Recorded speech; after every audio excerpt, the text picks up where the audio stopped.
Welcome everyone to an awesome set tonight. It's the first one of two that we have tonight. This is Mark X-Wing joined by Brutal Wolf. How you doing, my guy? I'm doing good. How about yourself? I'm doing awesome. Tonight we have Monkey Business against Clearly Hacking, two awesome team, one undefeated team. Clearly Hacking hasn't lost yet in two games. This is their third game of the season. Meanwhile, Monkey Business has a lot of things to talk about, and we're gonna go straight up to picks and bets right away. So right away, what type of picks and bets are you looking for with that new patch that we saw with all the pen item getting buff? So I'm looking to see a ban on possibly like someone as Tsukuyumi, possibly even someone as rough as a Thanatos. They're both going to be very strong with the new Mace build, so I'm curious to see if they ban those out. We already see a Fenrir ban. This is maybe more like a target ban, if I can say, because like you mentioned, Itsuki feels like a really strong god right now. While meanwhile, Fenrir we know is ability based, but maybe not as powerful as other gods that we saw, but always still a good flex pick that can go in supports too. Yeah, I see that they've also banned Tiamat and Persephone over on the other side. They seem to be targeting out the mid lane. They don't want to see any of these powerful mages come through. How do you feel about that? I love those bans. Well, we all know that these two gods are probably the two best mages in the game. You can add Uller, almost like another mage that you can talk about. Uller with all this ability that he has, almost like six abilities. So another strong god, and we're gonna see the Geb first picking. We all know that Geb's getting a huge buff with it all actually do true damage, and this is gonna be dangerous to give it to Guardian Wolfsoul. Yeah, I agree, but I'm also concerned picking a top Geb. It can cause issues. You can always get a counter pick off of that. So let's see how they actually work on the picks and bans for this. Yeah, we see the Odin and Wheelix getting picked right away. The Odin, like you mentioned, Geb can get a little bit counter pick. Meanwhile, Odin is getting picked. That forced a lot of players to go to a different type of god pool because you need to eliminate some of those sleep gods that you probably have in your god pool, and they look a Wheelix too. So pretty good combo here. Yeah, I agree. I think the Izanami is a good pick against the Odin. The cage is not going to last long when the Izanami's present. So let's see how it turns out and see how the cage works out. Yeah, that's a great point you bring with the Izanami and Soul that can just destroy that cage late game. That cage not gonna last long. Izanami double basic attack gonna through that cage gonna disappear real quick. But at the same time, the Sobek to set up the Wheelix, that's another great pick can see from clearly hacking. Yeah, I agree. I think that Sobek was a good call. It'll set up the Awilix, and it can also even set up the Odin into more stuns. So it's going to be a good combo on that team. Yeah, clearly love. I was about to say clearly hacking team has an awesome first three picks.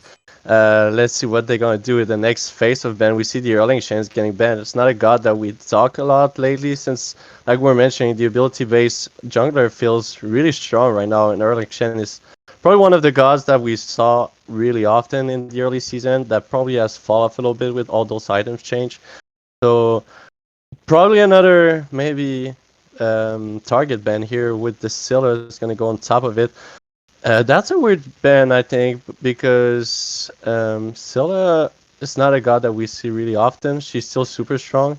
But I don't feel she has that place in the meta. While Raijin is still free, Morgan is still free. Like even Morgan the Fae is still free. There's a lot of good mages out there. Yeah, but the Sill is a good call because you've got to get rid of that heavy secure. She also has a control with a hold on her one. So I can see them actually banning that out to save themselves from dealing with the Odin cage or the guaranteed plucks. It's going to be a good way to make sure that they're safer on it. And it's also a good matchup when it comes to Soul because you just throw down circles and you walk away. Yeah, that's a great point. A lot of CC coming from that clear hacking, so you don't want more, or like at least setting up a burst damage god like Scylla with her ult. And we see the honor band. That's something that we can talk when you talk about BMS. You clearly bring either the Izanami or the honor. So that's a really good ban here. I can see why they banned that god, and he's gonna go for the Hu Yi and another big circle ult, Big adding to circle that all and awesome stun. team comp. Yeah, that's another stun, and like you mentioned, a lot of big circle and big ult damage, team fight damage, and you cannot say that Monkey Business does have big circle, but like these circles are adding up on the side of clearly hacking. Yeah, I think clearly Hackens got more of the AOE on their side of the field. Yeah, AoE for sure, but Izanami, you can say she kind of have AoE damage with her basic attack going through gods and also minions.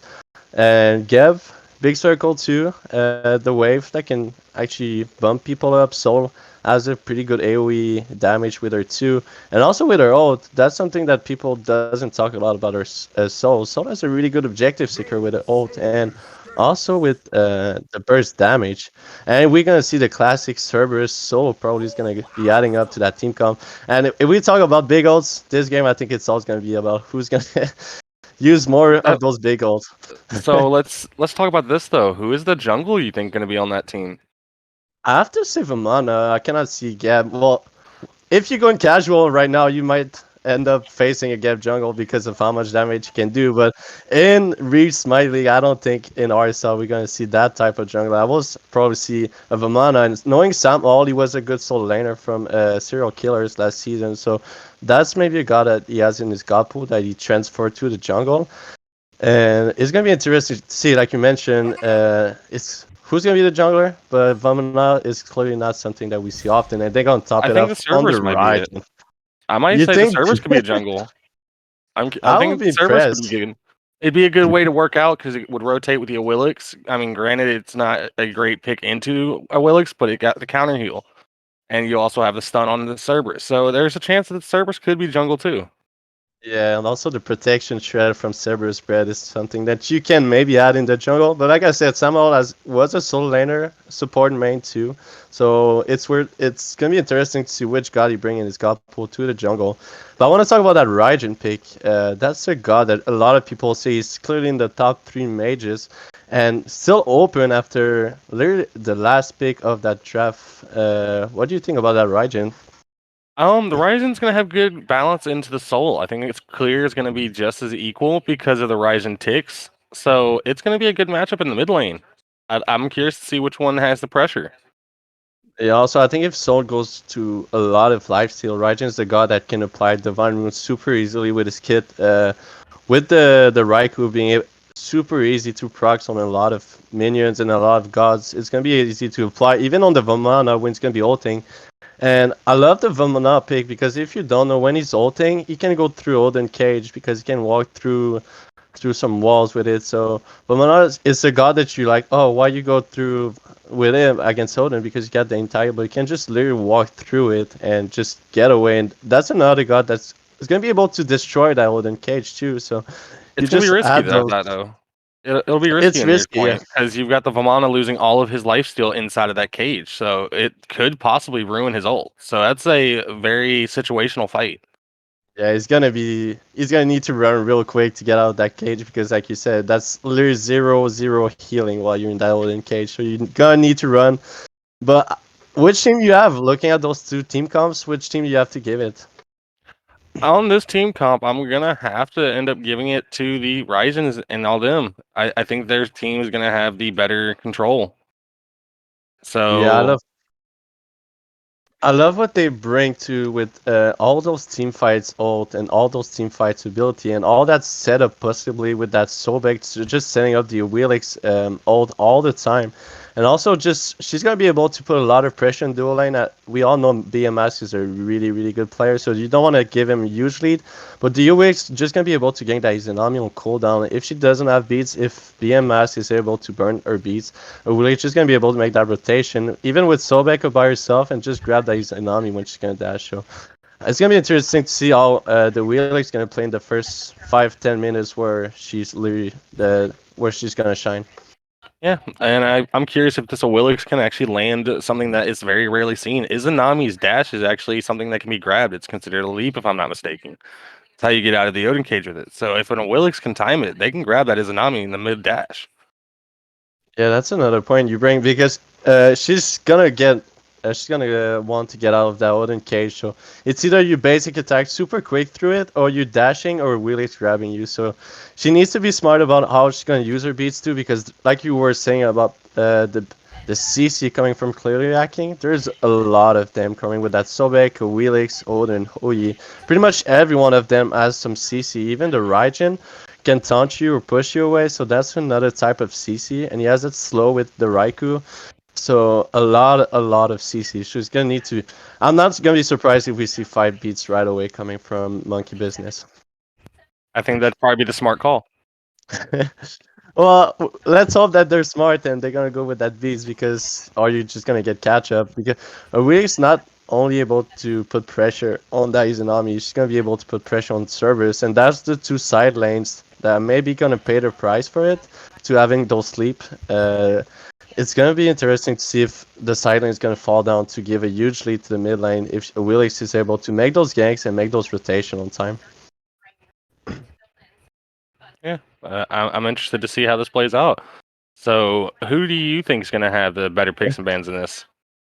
Well, it's hard to tell because I feel late game with the Soul, Vamana, even Izanami, they're really known to shine late game. Meanwhile, if you look at the Odin and Wheelix, even Raijin, they all pretty good early. So I think it's all gonna be depending on who's gonna play the game better. But I think I have to give it to clearly King with all those team fights all. And if you want to win games in that season, it's clearly in team fights. It's on objective. It's those late fight that just can turn around. Like even if you're down 30 in 30 minutes, 35 minutes, you can still win that one late game fight and just win the game by now. So I just love what they can bring in team fights with that Reginald, Uyot, and like especially this Odin cage. How they're gonna be able to use it, and if they're gonna grab the right players too. Because if they don't grab the Izanami, she's just gonna be able to free casting in the backline, just like help everyone to just get out of the cage. So I think it's all gonna depend on who's gonna win those late team fight games.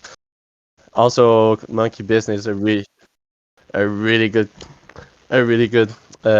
late game team, and we're gonna go right away to game one.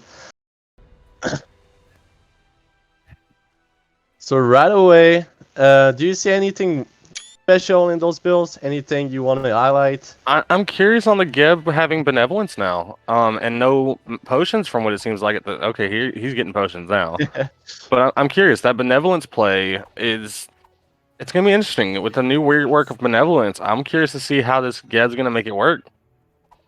Yeah, it's gonna be interesting to see if he's gonna be able to bring a lot of sustain, because I think it give HP now, or it gives some healing. I'm pretty sure. So it's gonna be just interesting to see if it's better than the other starter item that Sobek went for the classic one, and it give a lot of sustain for support. So it's gonna be interesting, and also we can see the bracer different of the blink. So we really see that clearly Aki want to put a lot of pressure early. Yeah, they do. Let's see how it turns out when it comes to the team fights as it gets in there, because that benevolence versus the Sentinel's gift is going to be an interesting thing to see with the supports. Yeah, it's not something we see like really often, like you're mentioning the new benevolence. Well, we saw a lot of benevolence earlier in the season, and that was like too much, and nobody wanted to see it again. So it's interesting to see some people still think it's viable and still think it's something. And we see already the Sobek playing super aggressively the way that Sobek should be playing. So I love already the aggression, and already we're gonna be going straight up to balls, and seems like Big Bob's got DC right away. So already some aggression coming from that Sobek, and like we are mentioning, the early blink, looking for the early aggression. And I want to see how Vamana is going to be able to. That's someone I feel we didn't talk a lot about it, since it's a surprisingly rare pick. So I want to see your opinion about the Vamana jungle. Have you ever saw or play him? Well, what's I have your not opinion? seen him play it, but I'm going to be very curious just to see how he utilizes his ult. Because as he ults, not only does he get the CC immunity, but he also turns around and gets faster movement. So I'm curious to see if he's going to use that going into lanes or if he's going to use it in mid combats. Yeah, it's gonna be interesting to see which target is gonna go for. Is he gonna try to give a lead to his solo laner? Is he gonna try to give a lead to his mid laner, or like even in dual lane, like where is gonna put that pressure? Is he gonna hyper farm and just wait for his moment to shine? Like we all know that late game is where like Vamana full build with maybe even like Atlantis bow, like Ace and Katana, like any other item that give him movement speed. It's what you'd be looking for. Also, right now, like we're saying, it's not really the gods that we're looking for, the basic attack gods. We're more looking for ability base right now with the Crusher, Jotuns, and I want to see what would you build on that Vamana.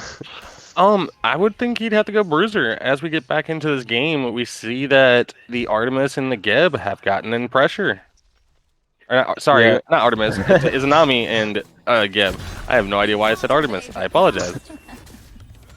As Well, she I love uses, what go ahead. I love what Monkey Business do. They're still able to put a lot of pressure, and we see Vamana is looking for that early rotation, but just gonna steal that camp. But I love what Izanami brings too. Like Gab is super passive, what meanwhile Izanami. Oh, we always see a good block, another good block from that Sobek. Sobek is super aggressive, but now he doesn't have any dash, and Samal is lurking around, but really anything to do here. They might be looking to play around that dual lane. That was our answer from the early question about where Samal's going to put pressure. It seems like he's lurking around dual lane. He seems like he want to give his Nami a good lead, and that's clearly not something bad to do. It's not bad to do, but it's going to be risky because him playing over on that side more means it's going to be harder for him to get his farm out of the jungle. Most of his farm is over there on the solo and mid side. So it's going to be curious to see how he balances that.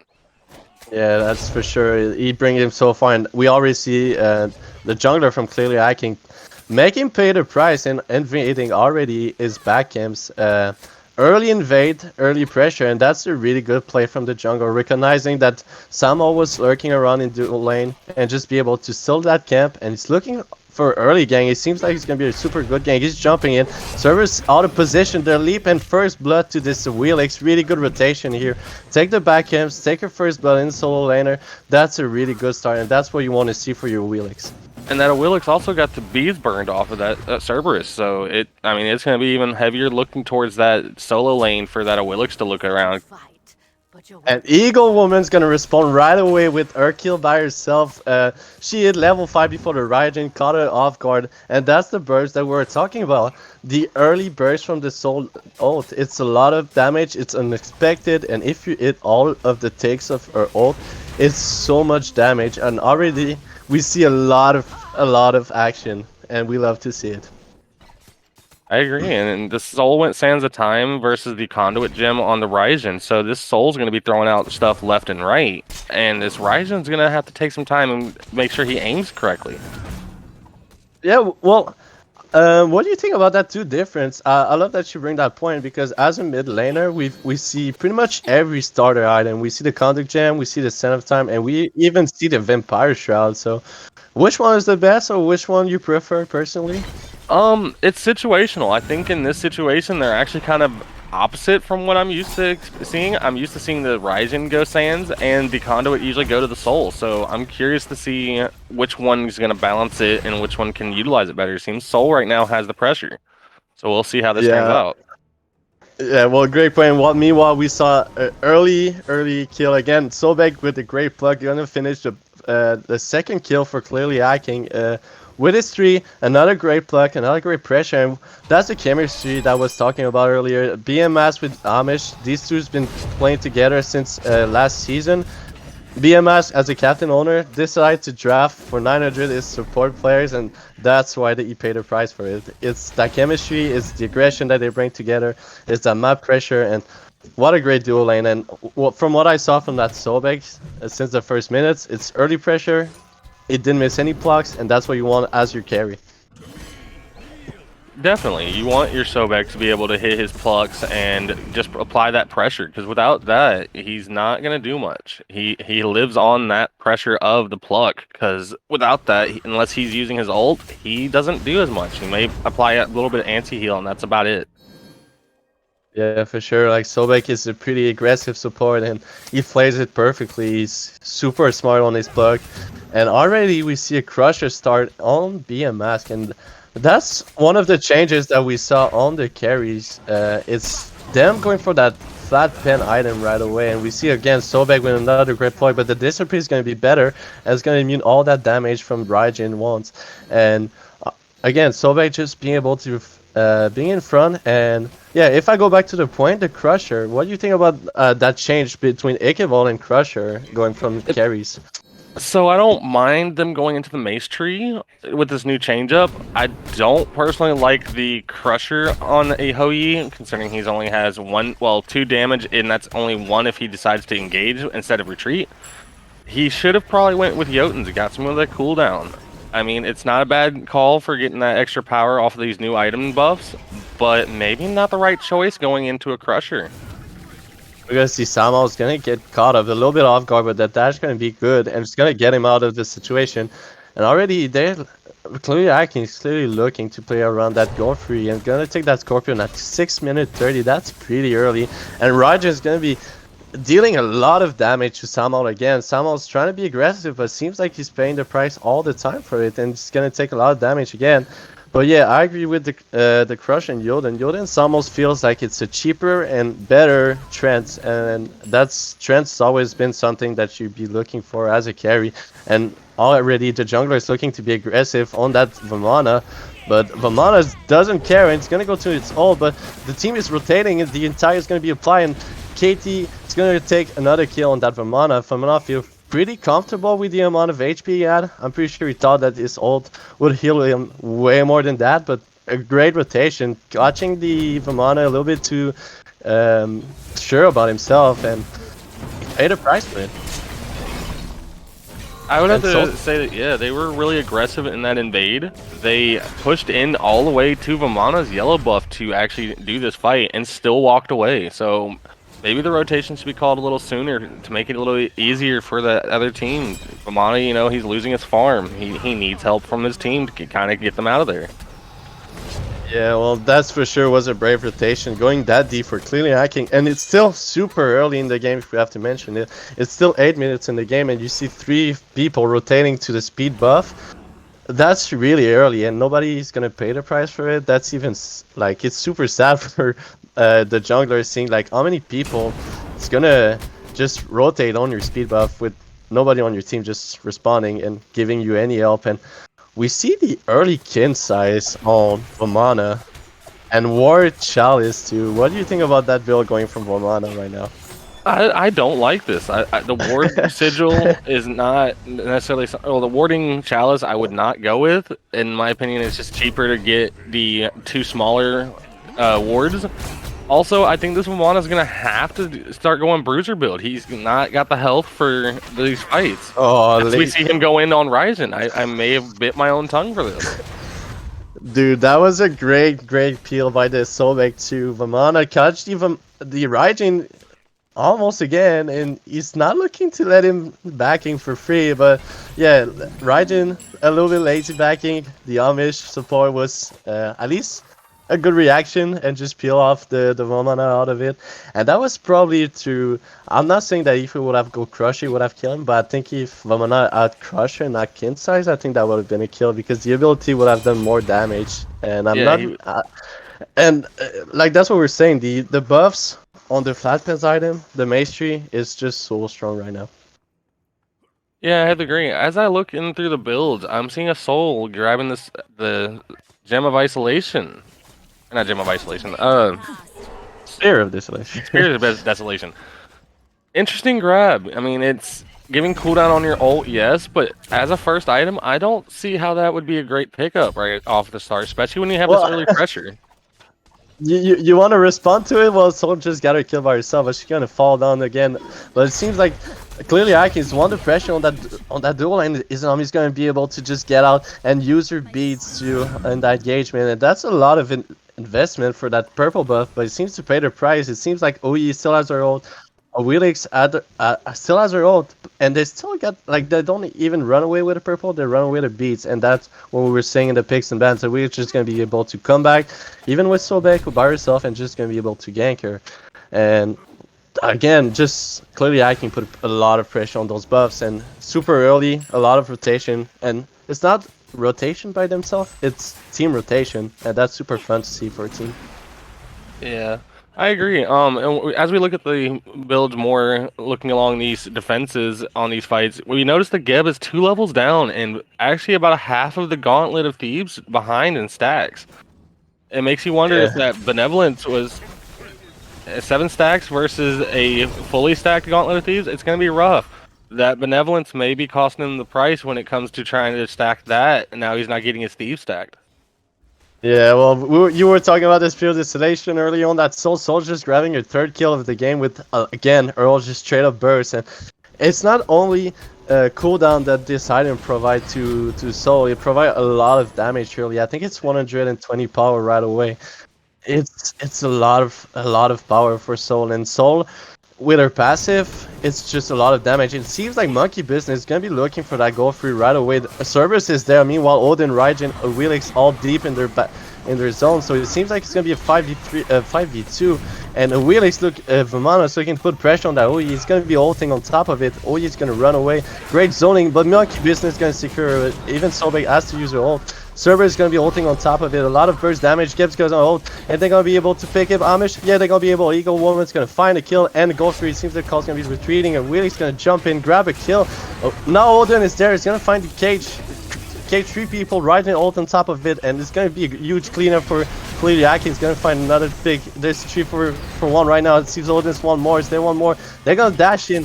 It's gonna be a D side. They're gonna find the D side. BMS is gonna find a double kill on his own, and D side for goal free. Monkey Business is gonna pay the price for that rotation. That was a good call, but overstaying a little bit too much. And again, clearly hacking 5 for 1. What a call. I agree, and this is what I was talking about with them having the AoE pressure. So yes, you have single target fighters with Soul and Izanami. I mean, they can't control the zoning like what Ryzen just did. That Odin cage dropped, and Ryzen just had him trapped. It was a very big team fight there, and it's unfortunate that the team got demolished after just getting a Gold Fury. But let's see how they respond to this and actually take into the next fight.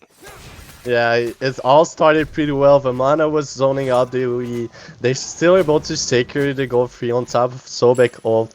And after they still found a pick, but they kind of overstaying. They probably didn't expect the Odin cage and the Odin rotation. Find a 3-man cage, and everybody, the OE has still their ult, the Raijin still has their ult. And just a lot of damage, like you were mentioning. The AoE did like the big burst damage to full team, and you just see how much that team comp is working well when it's about team fighting the Odin cage, and on top of every ult, it's just a lot of damage and really quick. So as we get into this further, I'm looking into the builds, and I'm seeing that the Vamana is still deciding to go into more damage, and this Willix has got a full item lead over it. Yeah, another great plug. Pulled out of the sky. Yeah, great plug by this Sobek. It's gonna find another ult, and Vamana seems like he's gonna run away, and the ult's gonna be insane. And but he's rotating. It seems like Sobek's still fighting intel because the Vamana is not healing a lot. He seems like he has like 1 HP. He's gonna run away, and probably he's gonna get up. But Sobek still has blink. It seems like he might want to chase, but Raijin's gonna dash in mid. But it's not a good idea to dash to his soul with a Geb around him. He's gonna find the Aegis. The Soul needs just one more basic, but she's gonna find it and find a kill for herself. Meanwhile, BMS find a double kill in dual lane and pick up the Odin cage. Gonna be jumping in, but nobody to follow up. And BMS gonna find a double kill for himself. And Sobek still one more. He's gonna plug this Soul, and Soul used her disappear, but is it gonna be too? It's gonna be too late. The Wheelie's gonna be able to find a kill. What a lot of actions going on around here, and BMS find a double kill on the dual lane. Meanwhile, in mid lane, Eagle Woman's gonna fall down. So 3 for 1 right here. Raijin's the only one that fall down on clearly hacking. They're gonna be looking right away on that Pyromancer. I agree. You are very correct in that whole entire engagement. The thing was is 4 ults burned per team, 3 down to 1 down. I mean, so we have a big exchange there. I'm curious to see if they are going to capitalize and rebalance this, or if they're going to start trying to farm up and hopefully just get themselves back in this game. Yeah, I feel like it's going to be super hard for Monkey Business. It's going to just be able to be there and catch up to all that lead, because right now it seems like 4K gold lead is not a lot, but if you look at the items right now, the difference is pretty, it shows just in jungle especially. Like For Samuel, it's only the kin size that's finished. Meanwhile, if you look on the Ulic side, the Yoden, the Crusher, the Serrated Edge is all finished. It's 3 item over 2, and like Vamana just finished its Ace and Katana, and that's 3 for 2. That's a lot of damage difference, especially with the Yoden, Crusher, and Serrated. That's like 20% pen, and look, another engage for clearly hacking, and Eagle Woman just disappear around the map, and seems like Geb's gonna fall down too, but a great ult to get himself, and not a lot of time saved, but Low Shack's gonna be able to jump on top of him and find a kill. A great stun on that Cerberus, but Vamana's looking around, and Blink, and it's gonna try to find a Raijin. That's gonna be a huge kill for him, and the Curse Sound's gonna be activated, but Big Bob's gonna be able to stun him from downtown and find that kill on Raijin, and I feel like Samuel really need that kill. Meanwhile, Willie's looking for this, and look who he's making, that rotation, that Crusher, that Aussie and Dominus, that full pen damage just right away, and Samuel's gonna fall down to the end of Amish, and that's another great rotation, and we just see how much Clear Hacking is playing as a team. Meanwhile, it seems like Monkey Business doesn't know where to put their head, and just a huge team difference. And I love what BMI just did. Just jump, make that rotation, and look for fire, and they fight at the right place too. They saw fire up while we're fighting in mid and look for kills in right, and Lokshack's gonna be able to zone a. Meanwhile, Izanami on that dual lane is gonna find the tier 2 towers in trade. It's not a bad trade for her. She may not fully get it. We got a Willix rotating on it. Yeah, it doesn't seem safe, and took her down before they lost the tower. Yeah, we's gonna be able to find a kill, and meanwhile, Soul around stop that fire giant, and that's a really good rotation. So both objective, that tier 2 tower not falling down and not that fire giant. So nice try for clearly hacking, nice try from that Izanami trying to get those objectives, but both of those teams not gonna be able to find anything except kills. And another thing, that's a great rotation by Willie. Just nope, you're not going to take my tier 2. And also same thing for Soul, realizing, oh, clearly hacking is on that fire giant, and I'm Soul. I have that objective sticker over them because I don't think anyone on clearly hacking has any really objective sticker. Meanwhile, Samuel's gonna be playing aggressive, and Odin's just gonna be able to jump out, but. I think we're just gonna be able to see Vamana when it's gonna be hitting level 20s. It might take a while, but when it's gonna hit that level 20, it's gonna be impactful. He's only level 13, 4 level down on that Wheelix, and we see that difference right now. It just fall down super hard for him. You know, you're right on everything that we've been talking about. So here's one thing I want to ask you: how do you feel about this Soul build going with both of the spears? Such an early build for the both spears. It's not the build that you typically see on especially for the Spear of the Magus. I could say a lot of people love that that build on her, and it seems like the format's gonna be looking, but they turn around on that Vamana. What a great choice. He's just gonna fall down 0-5 for Vamana. 4 people, well, 5 people on that Vamana, and just turn around on him, and even if he uses big baby form, it's not gonna last him a long time. But if we go back to clearly hacking, it's gonna start that fire giant, and Big Bob's lurking around, maybe looking to blink in, and he still has his ult, so maybe he's gonna try for that still, and the teams are around, and it seems like he's gonna go in, but Monkey Business gonna be able to start that Cerberus find the steal. What a great steal for Cerberus, and Izanami's gonna fall down though, a little bit too aggressive for an BMX is unstoppable with a 7 kill around the map, and Soul is gonna be able to run away, but Big Flop's gonna fall down, so 2 key for BMX, and what a great steal, but 2 kills, Still's gonna fall down, and that's still gonna allow clearly hacking to take that 2-1 tower in right lane. But what a great steal from Big Bobs. This man has other thing than Big Bobs in his kit, and what a great call for him. I agree. That was a good steal by the Sobek. I do believe they should have only sent one in for that steal, so the Izanami being up there kind of put herself in a bad position. But they did steal the Fire Giant, so they did prevent them from having that extra buff on the other side. The only downfall is they've lost now their ADC, and they've lost their solo laner in that engagement. So they lost a little bit on each thing and didn't really take advantage of much of it. Yeah, but I still love, like, even if they fall down, like, look, they're already up. The only thing that clearly Iking was able to do while they were down is take that 2-1 tower in right lane. So it's not a big loss from them, and in my opinion, it's still a win. And Willick's gonna be able to jump in. He's gonna look at the kill, and Raichen's gonna dash in. but the disappear is going to be great. She's also going to react with her ult on her own, and that's the burst that we're talking about. Raijin's going to still be able to get a kill on his own, and Vamana is just going to be able to chase him down, and see Odin's going to be rotating, trying to save his mid lane, and Vamana is going to be catching off guard by that rotation. A little bit too greedy from Sam out, and that rotation was super great, and BMS is now divine, and we were talking about that Crusher. Seems to work pretty well for him. He has now like 20% penetration with his full build. With Ikin size on top of it, he's gonna burn everybody on the map. Even if you're tanky, it's not gonna last long. He's gonna shred your protection. He's gonna take your HP out. And for everyone that's gonna step over him, you're not gonna last long. And they're gonna be looking to head up on that Pyromancer. It's not a lot of. It's not a. I don't like the call on that Pyromancer. Don't maybe correct me if I'm wrong, but look at that right wave pushing up. That tier 2 tower seems way more interesting for me. I mean, you're right, but at the same time, the Pyromancer can also get the other team back in it, and they're just going to strip away any objectives from them. As you notice, they've got the Gold Fury taken from them. They may have lost the Fire Giant, but capitalized with 2 kills, and then they just secured the Pyromancer. So it's going to be a lot harder for Monkey Business to get back in this because there's not very many big objectives on the map for them to use. Yeah, well, that's my question. If you're Monkey Business captain or leader on that team, what you're saying to your team right now? What's the call? What's the place? I think the call is honestly to get this Vamana his XP and his farm. Go out there and help him. Get him leveled up. He's level 16. He's almost the same level as the enemy support. If they can get him back in this game, they could possibly turn this around. Yeah, but even for now, your service is level 16. You're a solo laner.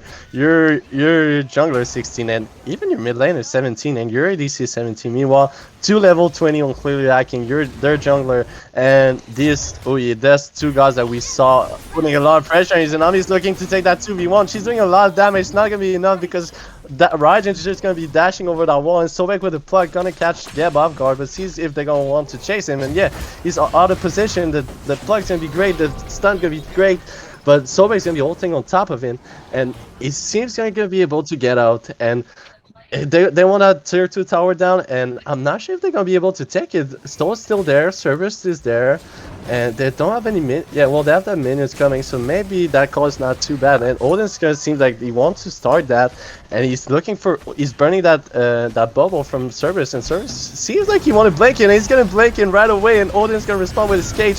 He's gonna maybe fall down to that tower, and what a great play by Big Pops again. Great ult. I was surprised that he's going, but it seems like everybody want to go in. Samuel's gonna dash in too, Soul's gonna disappear, and Big Baby's up in the air, is chasing that Ui, but Wheelie's gonna be on top of him, and Ui's jumping away, trying to turn around on that Sobek. Great kill by, what a great burst by Soul, and great respawn. Monkey Business, that's the fight that they were looking for since the first minute, and Vamana is gonna want to chase more.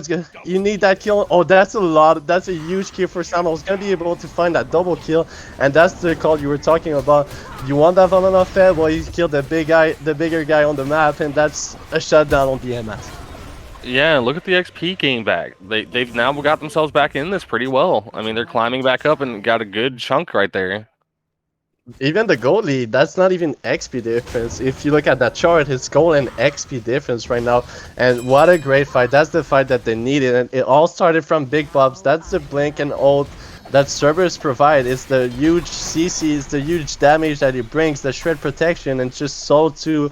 We saw a lot of good damage in the Vamana's great positioning to recognizing that the UE doesn't have jump, find the ult, find the chase, and pick up the biggest shutdown that everyone was looking for in Monkey Business. And that's the guy they need. He's level 20 now, he's back in the game, and Odin's gonna be looking to jump in, but no respawn back. I don't think it's for the chase. But yeah, that's the guy that needed the kill. The Vamana, he was so behind it. That gave him a full Atlantis bow, killing that BMS. That gave him like 2 full items and like 3 levels right away. And yeah, that's awesome seeing that from Monkey Business. We got a game, ladies and gentlemen.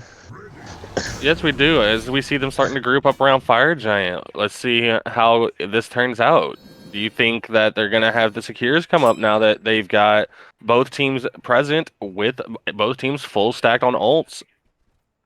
Yeah, well, that's where the big goals that we're talking about that we want to see. Clearly, I can just use them together and use the synergy that they have from like playing a lot together and having that already chemistry from season 3. Well, yeah, season 3. We're in season 4, but we're in 5. Yeah, so season 4. Yeah, but the biggest difference right now, I think, is the Bumba Spear from Vamana on top of in exchange of no any Bumbas upgrade from the clearly acting jungler, and it seems like Monkey Business wants that fire giant already starting. Soul's gonna be on top of it with Vamana's just gonna be able to zone the mid laner, but Wheelik's gonna be there and show that present and then turn around, look for a fight. Samuel's gonna be able to find a kill in the back line, finding that Raijin, and that's a really good pick. And a pre-beat, that's super good. And Odin's gonna respond with his own ult, and Samuel's gonna be finding another kill in the backline, and he's finding another kill, and that's his spear of the, and oh my god, and even the Eagle Woman's gonna be able to find a kill, and Samuel's almost find another one, and Ami's gonna find a kill, and they're gonna turn around right away on that fire giant. What a great call, and what a great play. The Vamana that we were all talking about early, no prisons, no ganks, no kills, and just worse beyond, and now taking the mid and the carry out of the fight. Meanwhile, the rest of the team is able to take the soul laner. That's a free fire giant. What a great play from Sam O. He's gonna respond from his life, but still, it's gonna take on 2 on his own. And what a great play by this guy. Never give up, and that's the right mentality here. Spear, the Bumper Spears too just came in clutch here in that fight. Yeah, and I mean, if you remember early on in the game, he was 1-6, I believe, and he's turned it around to 5-7. So he's picked up 4 for 1 death. I mean, he's definitely turned his gameplay around. He's made a strong impact. Let's see how this advantage turns. And what I like is what they're gonna do with that fire giant. We have Soul, you have Izanami, 2 of the biggest objective, tower crusher in the game. Those basic attacks just gonna shred every tower in front of them. Even the Vumana with the Bumba Spear is just gonna be able to shred those towers, and those gonna fall down if they group up correctly. And Soul's gonna be trying to take that Pyromancer by herself. That's a risky call. Odin's gonna sniff out, and she's gonna just run out of the way. That was a super risky call. She was by herself. Seems like maybe the rest of the team was not on the same page, and that could have fallen down super hard for him. Because if Odin was able to find a jump, cage her, that would have been a really dangerous play for Soul. As we also are talking about Soul, I noticed they just picked up Karen's coin very late, mind you. So I'm curious to why they went with that, not getting it early to get the stacks. Well, if you look at her build, it's still a lot of pen. You have that 20% pen, and she seems like she won that Rod of Taudi late game. If I'm not messing around, she might. I'll be surprised if she go for Chronos Pendant or even for the Doomor, but that's a lot of pen, but no attack speed items too on her build, and that's surprising because yeah, her passive is great. Yeah, like she gets some kind of attack speed on her own, but still, at least you see 1 Telkines or at least 1 attack speed item most of the time, or at least even 1 lifesteal item, like maybe Bancroft's, Old Gem, Pytags, even Typhoon, and you only see Spirit of Magus, so that's a surprise build, more about like bursting people down than just I don't know, like attack speed them. But I guess it just seems to work pretty fine for her. Yeah, I mean, I would like to see the lifesteal. I think that if she had a little bit more lifesteal, she could have sustained and survived some of the more fights. Because the Magus doesn't heal you as much as you would like to at times. So let's see how it turns out. I mean, she's doing really well now. Let's see if she can keep on top with this build. But at the same time, do you really want to lifesteal when they have Odin? Like, do you want to be stuck and like just relying on your lifesteal to survive, and like after you get Odin cages and like everything about your build is just going wrong, and like you don't have anything except power, and like all the lifesteal like Bancroft or like Typhoon that provides you in most of the fight just gonna disappear right away with that 1 Odin cage, and even Odin has Curse on, so all your lifesteal is gonna be gone. And we see the split push gonna be the strategy that Monkey Business is gonna be looking for, and that's clearly it's not something I hate. It's a really good call for me, and I think Vamanas has the potential to shred.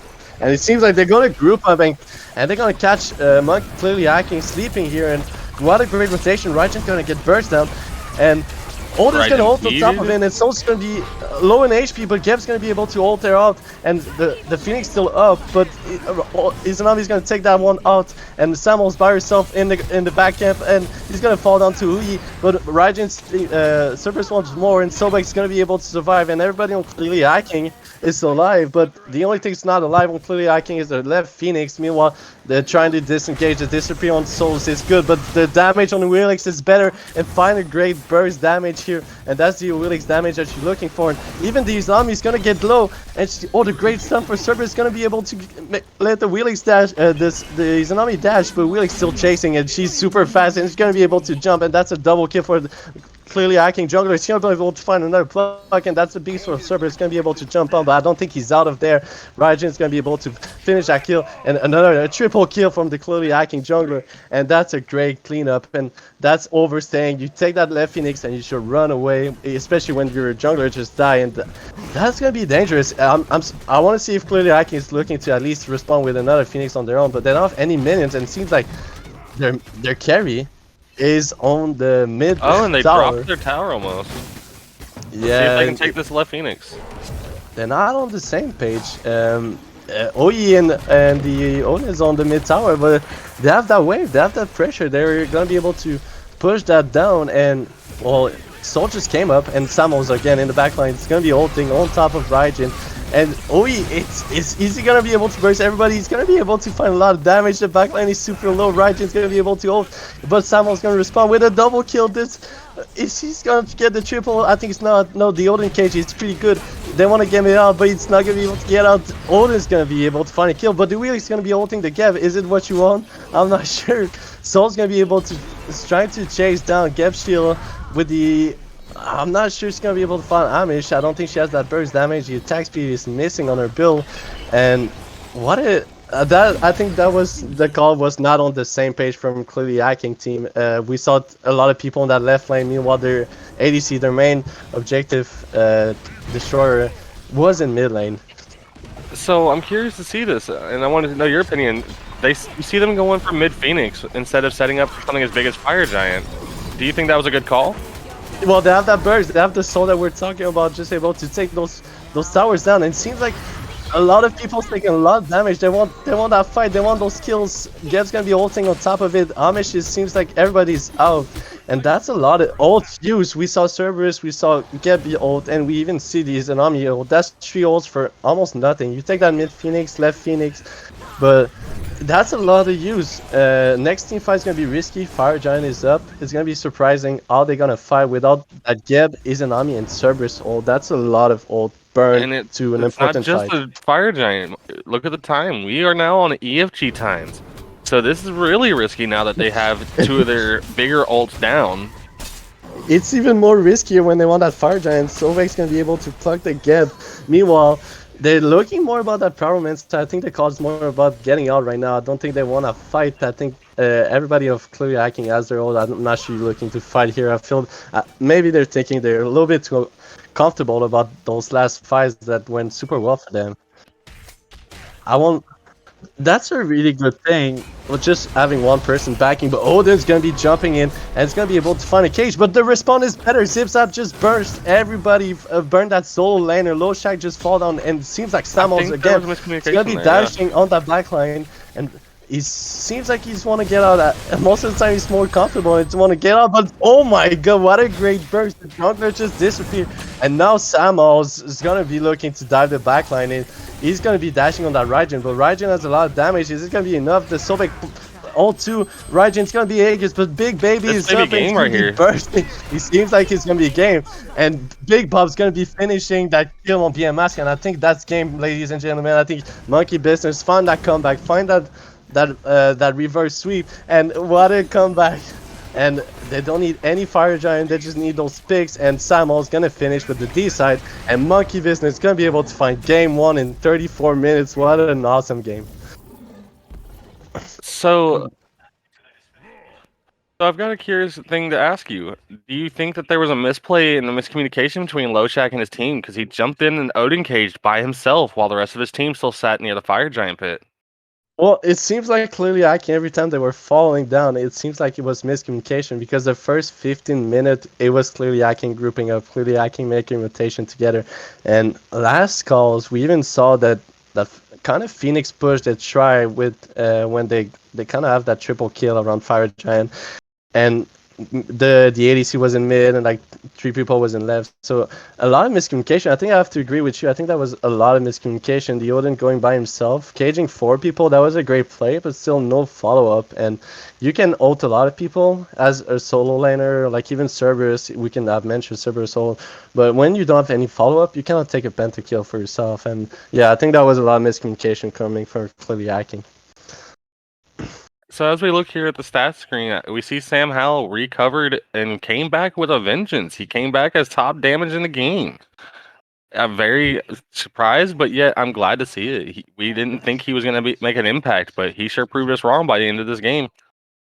I'm still so happy to see him coming back because he was struggling so hard. We saw him try and make some rotation early in the first 2 minutes, didn't find anything, was losing his back amps, and after like 20 minutes, he woke up, find a couple kills, find that kill on BMS that was 9-0 at the moment, and give him like two level right away and like one or two full items. He came back with like Bumba Spear, Atlantis Bow, and like a full Toxic Blade, and that just made a huge difference. And that's where you need to be careful when you have a lead like BMS did and was unstoppable.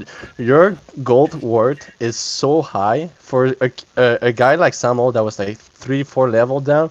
Getting that kill on you just provide him so much, and like it just provide him the ability to came back into that game, and that was incredible to see.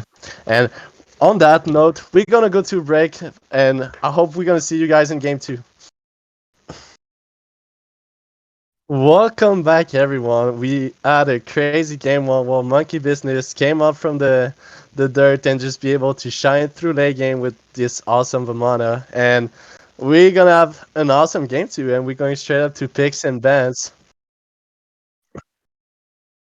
And what do you want to see? Do you, any bans, any target bans that you want to see after seeing that game one? Maybe not target bans, but I think they need to just become more of a closer unit. So if they target ban anyone, they might want to target out either the Cerberus or maybe the Soul. I don't think the Vamana was a huge issue if they would have just handled it in a different way. He may have went in the back line. I think they just need to be more communication and they can survive it. Yeah, I agree. The service was a big deal. He started with that fire giant steal. We saw him like that blanking ult on that tier 2 tower defense that he had in left lane. Just started every fight. A lot of blanking ult, a lot of great presents, a lot of great stun, and that short protection brings a lot. And it seems like clearly Hacking was not too scared of that service or that soul. Just gonna go straight up with the same bends, that Fenrir, that Yemoja, that Hooler. Meanwhile, Monkey Business, same thing. Seems like they want that team up Persephone out of the fight. And still one open free slot here. Let's see if they want to take anything out from clearly Hacking. Maybe that Hui, maybe this Wheelix, or even maybe this Odin. A lot of great ults. There goes the Odin, And as you call right away, the Odin. Odin's so hard to play against. We saw him having a lot of great holds, especially on that goal free. That one time when they make that first goal free call on Monkey Business, they secured that goal free, but Odin just rotated, and that leave Audio open, one of the strongest solo laner right now. Yeah, we see the RDO pickup. I'm curious to see how if it's a top pick. So I wonder who they're going to bring into the solo to try and combat it. It's hard to play against Audio. For me, I would just go Cerberus back because Cerberus, like you were saying, he has that anti-heal, he has that shred protection, and it's one of another strongest solo laner right now. It's Audio Cerberus is pretty what we see, and seems like they want to go Athena Chalk, and surprisingly, another surprise pick is Chalk. Yeah, I don't know. Chalk isn't necessarily a good pick into RDO. We'll have to see how that matchup plays as we see a Scylla locked in. So definitely another big secure picked up in the mid lane on the other side now, and they may be We grabbing Geb to run back. Yeah, well, the Gap switching a team because the Gap was on that monkey business. Oh, okay. We now it seems more smart because Athena and Chalk is two gods that they know if you know Clearly Hacking. If you're fans of them, you know Amish from his Athena and you know Loshak from his Chalk. So And Gab's gonna get run back from Guardian Wolfsoul, and our audio is gonna be playing by Big Bob. So now it makes sense that we don't see that Cerberus coming from that solo laner. And what do you think about those picks right now? I mean, they're good, but now we see a Thanatos lock in, so that Geb shield won't save everybody. And honestly, the game is going to be a lot different pace. That Thanatos can come in and snowball and just knock that Scylla out in the early game. Let's see how he plays it out. I still feel like Cleary Hacking is looking at the same type of draft with that Athena early pressure. It's not the same as the Pluck, but still has that taunt. And even Chuck, still a good early solo presence. And Tantos, Wheelix, and of the most two early jungler in the game. And Wheelix, Thanatos, if you want to build a snowball team and play around your jungler, you look at Thanatos, you look at Wheelix, and two early games. And we see the Oyi getting banned. And that's a really good ban for me. What you think about that? I think that band's good, but I do see that on the other side, they banned out the Vamana. Yes, the Vamana played really well, but I don't think they'd run it back at game two. So it's kind of a ban that I seen that may not have been needed. They could have used it on something bigger. Well, I agree. Like it's Vamana, you're never gonna see anybody pretty much ban it or even play him. But when someone was just able to dive your backline and just take out your mid and your carry out of every team fight, every time late game, it's just so annoying. And it's still super hard to play against them because yeah, he has a lot of healing. And what we were seeing is it was only their solo laner that curse on going in, and it's hard to press it when Vamana is so deep in your backline and your Odin was so far in front of everybody. So that was a huge difference. And we see the honor getting picked, and that's clearly being mass signature and another good carry right now. Yeah, I mean, on her has two different build paths he can go into now with the new metas changing. As we see a Chiron to counter Yeah. matchup, I don't know if Chiron was a good pick. It's being hovered, so they may be changing it. But how would you feel if it was a Chiron into an on her? Do you think it's got the advantage?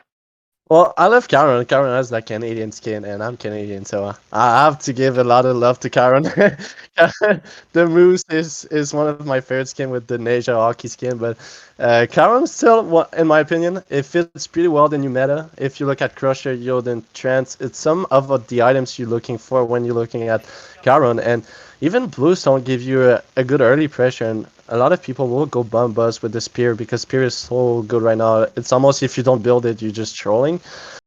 So, so Carwin was there early season with Bluestone when Bluestone was a thing, and like people was building like Bluestone Carwin and like using Carwin in every of your games.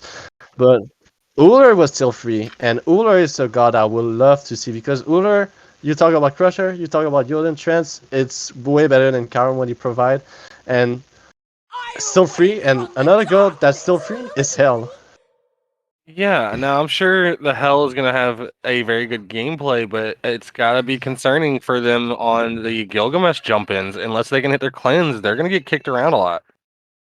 Yeah, I love that dive potential that Monkey Business has with the audio cripple, with this audio stun, root, every kind of CC almost except the knockup.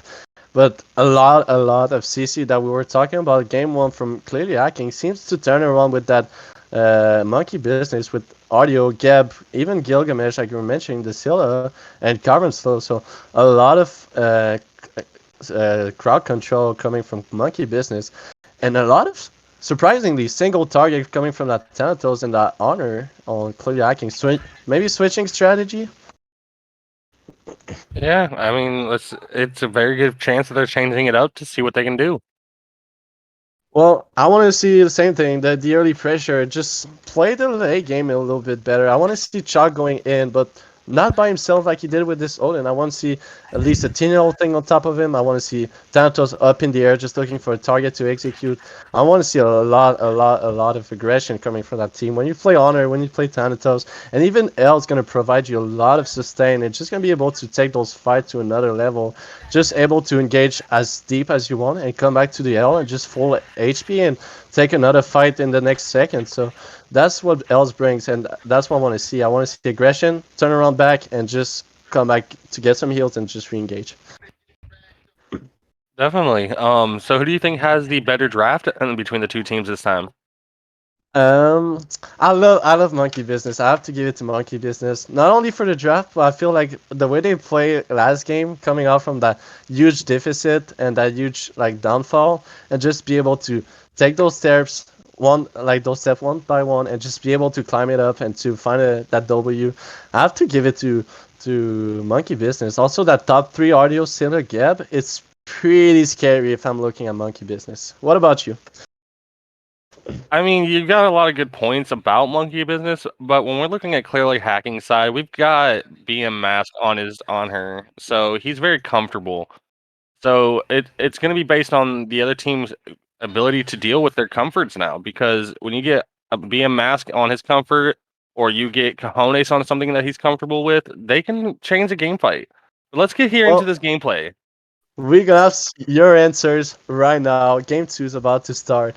And like again, anything that you see except the mannequin scepter on that Thanatos. Yeah, we see that mannequins on Thanatos. I'm still seeing Benevolence still on Geb. Everything's pretty much a run back. It's Bluestone Chiron. But we That's also see enough time. Chiron running into what you actually made the reason why you liked that team, just because of the fact they picked Chiron. Now they're running the Canadian skins. Oh, dude, what a great guy. I cannot give it to him. Like right now, I'm all in with Monkey Business, and those names are needs to be switched around. Monkey Business is gonna be on that left side, on that blue side. And yeah, I have to give it to Zipzap. Great shout out to him. I hope you hear me because that's the best skin in the game. And already a blink and jump in. That's the aggression that we're looking for. And the impel's gonna be even better. And that's those aggression that we're looking for. The Tina just blink away, and that's something we didn't saw in that Sobek. That use of a blink. And like a Tina right now, just I cannot pluck you. I cannot use a dash to get to you. I'm just gonna blink and taunt you. And Honor just right away follow with a great jump. And yeah, a lot of aggression on that dual lane. Yeah, and this is what I was just talking to you about as we were coming into the start of this matchup. We have on her in the hands of BM Mask. It's one of his most comfortable picks. So he's going to be able to do more with this than he may have done in the previous matches. So it's Yeah, going to be interesting to see the pressure change. I feel like Monkey Business. Clearly, I can just turn around and just went. Okay, we didn't win game one. We're just gonna go on the counter picks. We're not gonna think about how to play the gods. We're just gonna talk about how we play the game. So Amish on this Athena, Honor on this BMS on this Honor, Lochak on that on that Chalk, and I'm not sure about the players. I cannot tell them if that's counter picks, but it really seems like what clearly Akin was looking in that draft. It's just about playing those counter picks and not to have to think about the gods, but more about the gameplay. Yeah, as we see Uh, Geb get impaled, he is now being pushed out of this fight in the duo lane. So it's going to be different now. As we see a rotation off of the Gilgamesh into solo, killing off the solo laner. Yeah, I love what Samuel did. We saw that from the clearly hacking jungler game one. It was that early rotation in solo lane, and we see Samuel responding by his own first solo lane in rotation. And seems like Thanatos won that red buff, and Ego Woman's still able to secure it with his own basic attack. But another great turn by Tina is going to be able to find a lot of great pokes. But the Charon, the Moose, respond with a lot of great poke by his own, and that purple invade is going to be great. Great rotation. Almost a red buff steal, and that was 4 people right away responding with the rotation. You want to gain my solo laner? Well, I'm going to try to take your red buff and steal your purple buff, and that could have paid us off really well if they grabbed those 2 buff. Well, they didn't get both of them. As we've seen, the Scylla did secure her red. I'm more worried now, though, with this rotation that happened. Is Hell going to be able to keep herself in the fight? She did lose out on some farm. Is she going to be able to stay on par? I think so because she might have lost a little bit. I think she lost like half of a wave going for that purple and red buff, but you still take those invade and you're still able to take your camps. So yeah, you lose like maybe half of a wave, but like right now she's staying in lane and maybe she's gonna make Scylla lose half of a wave from not backing, and a lot of aggression again in dual lane. We see a lot of action going on. So but what I'm surprised is we didn't see anything from that Thanatos except that small rotation on red buff, and that's surprising. That's a god that you want to see make rotation and trying to get some kills. Yeah, with Thanatos, you kind of want to use the term of he has to snowball or he becomes irrelevant in late game. Now, it's not guaranteed that he will be irrelevant because, it depends on each player in their game. But Thanatos does need to get in there and get onto this fight more. It seems like Samuel was stepping on a ward because that ward was right on under his feet, and still, that's if you want to talk about losing some XP, this guy is losing a ton of XP. Look this positioning. KD's gonna be able to find that solo kill on Eagle Woman. I'm not sure if it was solo kill because that does use his ult, but that rotation still is gonna be made in dual lane. Amish gonna be able to find a great thunder, and Honor's gonna be jumping in, find that impel. And while BMS is going to be able to jump in and find a kill, Athena's they're still looking for more, but I don't think they're going to be able to find any more kills. But what a great content play coming from Dishonor. A lot of confidence making that play. Be able to jump on that jungler, that like 30-40% HP, and still going to be able to find a kill. What a great play. And that gank was smell out. They have the time to think about it. Red buff, purple buff is going to be invaded. So what a great player from BMS. And this is exactly what we was talking about with BM getting on a comfort pick. He knows his outputs. He knows his abilities. He's gonna know when to put the pressure on and what he can jump and get away with. So it's just gonna be very comfort for him to do this. Yeah, that's another great point you bring, and that's what happen when you pick a counter pick is you know how much damage you can deal and how much damage you can take.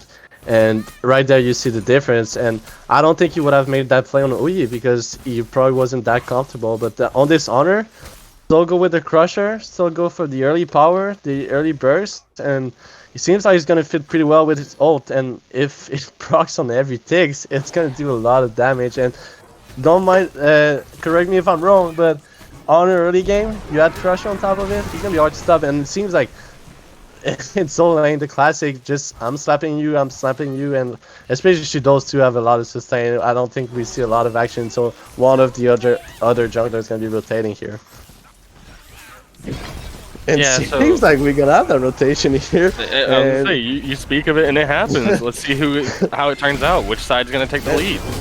Well, great Thanatos. Oh, and Chalk's gonna be able to find that first kill on this audio, and it seems like Gilgamesh is low in HP, and that mannequin sector was enough to take out the Sam. Oh, so 2 for nothing here on the side of clearly hacking, and what a great way to come back. They were down, they were getting first blooded in that solo lane, and they came back. They came back with their own rotation on that dual lane, on that solo lane, and find that double kill on the jungler and the solo laner, and that's what you want to see. You want to see, like you were mentioning, that Thanatos get a small lead, and we see that small lead with that 1 level lead, and that Scorpion is gonna get done again by clearly hacking. Same thing as game 1, pretty much. We see a lot of pressure from clearly hacking on those buffs around the map. It make that early team comp pressure felt. And we see that they want that purple invade again, but I think that one they're gonna need to let it away.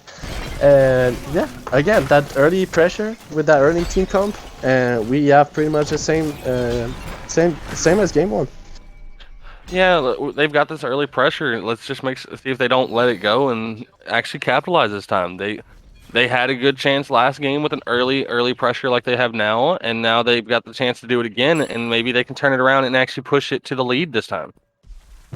Yeah, I agree. They just need to take it step by step. Don't push it too far, too quick. Take the right step. Like it's almost like a dance. Like you cannot fall on your own feet. You have to place your feet at the right place, or you're just gonna fall up.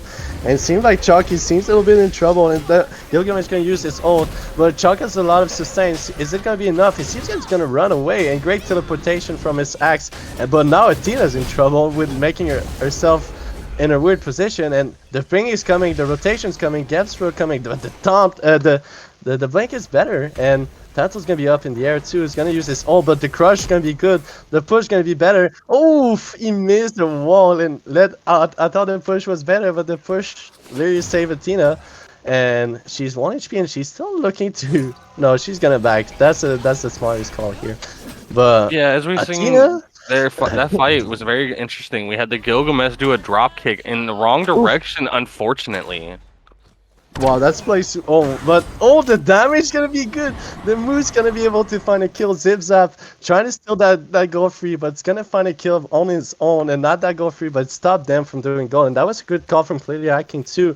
they saw that rotation, a lot of people going on that right side. Now it seems like Monkey Business won that goal free for themselves, but BMS need to be careful. He got his ult. He's going to be able to burst down that objective, but he's going to use it super early, and for his the carry's going to find himself a kill too. Zip Zap in trouble. He's going to fall down to the end of Amish, but now the mid laner is in trouble, and Big Boss for his rotation find a kill too. So right now it's a 2-for-1 for clearly hacking, and Amish in a weird position again, and the crush going to be good. He's going to be able to get another cripple is better, and Gilgam is going to jump in, but Big Blob's going to find a double kill. Another great rotation from that solo laner. We saw him making a rotation game one at the same time, and they got the goal free. I think we have the same game as game one. Same thing, except that goal free was playing better for Monkey Business. Yeah, it definitely really is. As we see. Oh my god. We see a failed secure. They seem to drop the. They didn't realize what they were doing. Oh no, that's so Oh, sad. you can't see this in RSL. How do you see this in the RSL, guys? That's so sad. That was Gilgamesh ult. That was still ult. Not enough to secure a goal free. You kidding me? Still ult. One of the best burst mage damage in the game, and they both gonna drop that kill, that goal free, and both almost gonna die. Are you kidding me? That's so sad. And Chloe Atkins gonna. It's gonna run out. I was about to say I'm so proud of Monkey Business playing that goal free super well, like catch up from game one, but they're doing the same mistake. That goal free call was a good call, but just not playing as better. And we see an aggressive flank on from Athena, but yeah, they need to fix that. And want to talk about builds? Can you look at Gilgamesh again? We have the same kin size. Can you help me going through that? It seems like that seems to be Sam Howell's comfort route. He likes to go straight into that heavy penetration right off the start. I am curious. It looks like he's going into a Toxic Blade for the second item, though. So, who do you think that he's worried about? Is it more the dealing with the Chalk and the Hell, or do you think it's just the Thanatos is one? I think you have to go about L, because L is not only providing heal for herself like Thanatos and Chalk do, it's providing heals to the full team, and that's where you need to apply anti-healers to that straight up target that put a lot of heal on a lot of people. And Thanatos is going to be looking for that rotation, but I think it's still a bit too late. Then he's going to find a side, but it's clearly not enough. Audio is pretty tanky with that breastplate already up, and a great crush. Oh, a lot of damage. You want to see damage? Look at Scylla, not Thanatos. We're messing around. Like, the move's going to be ulting too, and find a great damage on Zip Zap, but the I'm a Monster is gonna be able to take up Katie, and I'm a Monster. That's one of the best animation ult that on the game, and it's so fun to see someone disappear on the map when I'm a Monster is up. And Eagle Woman is gonna find a kill on his own, and Thanatos is. I'm not sure you want 4 people from Monkey Business. You turn around, go find some farm around the map. Your speed buff is up. Just allow them to take the buff. Maybe you can secure it, but I wouldn't fight 4 people. But it seems like Karen's gonna find a great damage, but running away from 2 people from from Monkey Business, that's a weird call. I would have loved to see 4 people on that red buff, and not only Scylla and Gad. I'm not sure if it's miscommunication or like they were just wanting that small win on Katie on K's kill. Oh, I was saying Katie all game, but it's K. So KY, just find that kill. But yeah, I would have loved to see 4 people here. Yeah, as we see them going into this mid lane fight, we also see the Hell opting into a defensive item. Not much damage output yet. It's not a lot of damage, and also that Doom Orb, it's something that we only see maybe on Hell, but you don't have any cooldown right now. You have that power, you have that movement speed. Your kit provides you a lot of movement speed, but I think it's more old, but great time, but I don't think it's enough. I don't think K has the damage already, like we're mentioning. It's not a lot of damage. You have that 145 power, fair, but it's more about the mana and MP5 thing if you go for Doom Orb on L. But if I go back, you only have 10% cooldown on that hill, and that's where you're struggling. I think I would have loved maybe more Chronos Bandit, maybe a Soul Gem as a second item, but it seems like it's going to go to either a Mantle or... wait, what's the other item? So... Spirit Robe? Yeah, Spirit Robe, yeah. But again, Fleaking is going to go straight up to a Power Man, so it seems it's going to be free. No wards around for Monkey Business, and if you look around the map, you don't have a lot of war on Monkey Business. Is it something that every team should do, or is there something that we're missing here? I'm not too sure. I'm looking in the builds more now, though, as we were speaking of Hell, and I just happen to notice that Athena is going straight into Pridwin after her Thieves. Yeah, well, I just want to mention there was a hill in mid lane like 5 seconds ago, and well, no more hill, and that's surprising because if you talk about Scylla, you talk about late game, and right now she's making a lot of presence early, and well, it's scary if you think about it. And a blink from Samuel, and it's gonna find the beats on the Tantals, and seems the chase is starting, and Get's gonna find all two on his own, and Samuel's gonna be able to pick the clearly acting jungle. That was not even out of position. He was under his tier 2 tower, and just Samuel be able to be the aggressive jungler that he is and just find the backline by breaking in and kicking him almost on the wall. But great follow-up by the Gap too, and they're going to be heading straight up on that goal free. How are you going to play it? Are you going to play it well? Oh, let's see right away. Well, let's make sure they don't do what they did last time and have a mistake fight. It seems like OBM is going to find a great burst damage with his ult, and it's going to be able to find Samuel. And another great crush by the Scylla, and Big Buff seems like he's won his zone. I'm not sure the goal is the call now. I want them to retreat because the team is collapsing from clearly hacking, and the Teen Wolf's going to be fine on top of the audio, but audio is going to run out, and the counter is going to find a lot of damage. But a lot of old use, or not a lot of things that's been done. And wait a minute, someone's going up in the air, someone's trying to find that execute range. Is it gonna be fine? No, but the target's gonna be up, but the Armor Monster is gonna be down, and Zipzap's gonna find a double kill on his own, and the Armor Monster gonna find 1-2, but Elle's gonna be running away for his life. She's low in HP. Is it the Umor's gonna be enough to run away from them? And well, Jack is there too to apply a lot of slow. Chog now is all by himself, getting still 2 from his own. Geb is still low in HP. The crush gonna be good, but Hell is still around trying to find Geb or trying to find some kill. But I think you're just trying to find your base and run away. And now I want to see Sam. You need your team. You need to help your team on that goal free. They're gonna need to dance that around. They cannot do that. They cannot do that. Sam's gonna find the kill, but I would have loved to see him on that goal free because now your team needs to back. And no more gold free, you just find a kill on that mid laner. And well, I just think that was a little bit more selfish plays than a team play because your team, I don't think L was able to steal that gold free. No, they couldn't, unfortunately. And the sad part was that with Sam Howell turning around and chasing that mid laner, now they have to reset, which means that it gives the enemy team a chance to come back and still fight for this now. So this Primal Fury is not going to be secured by either team safely now. Yeah, that was a questionable decision from Simon to just go for that kill.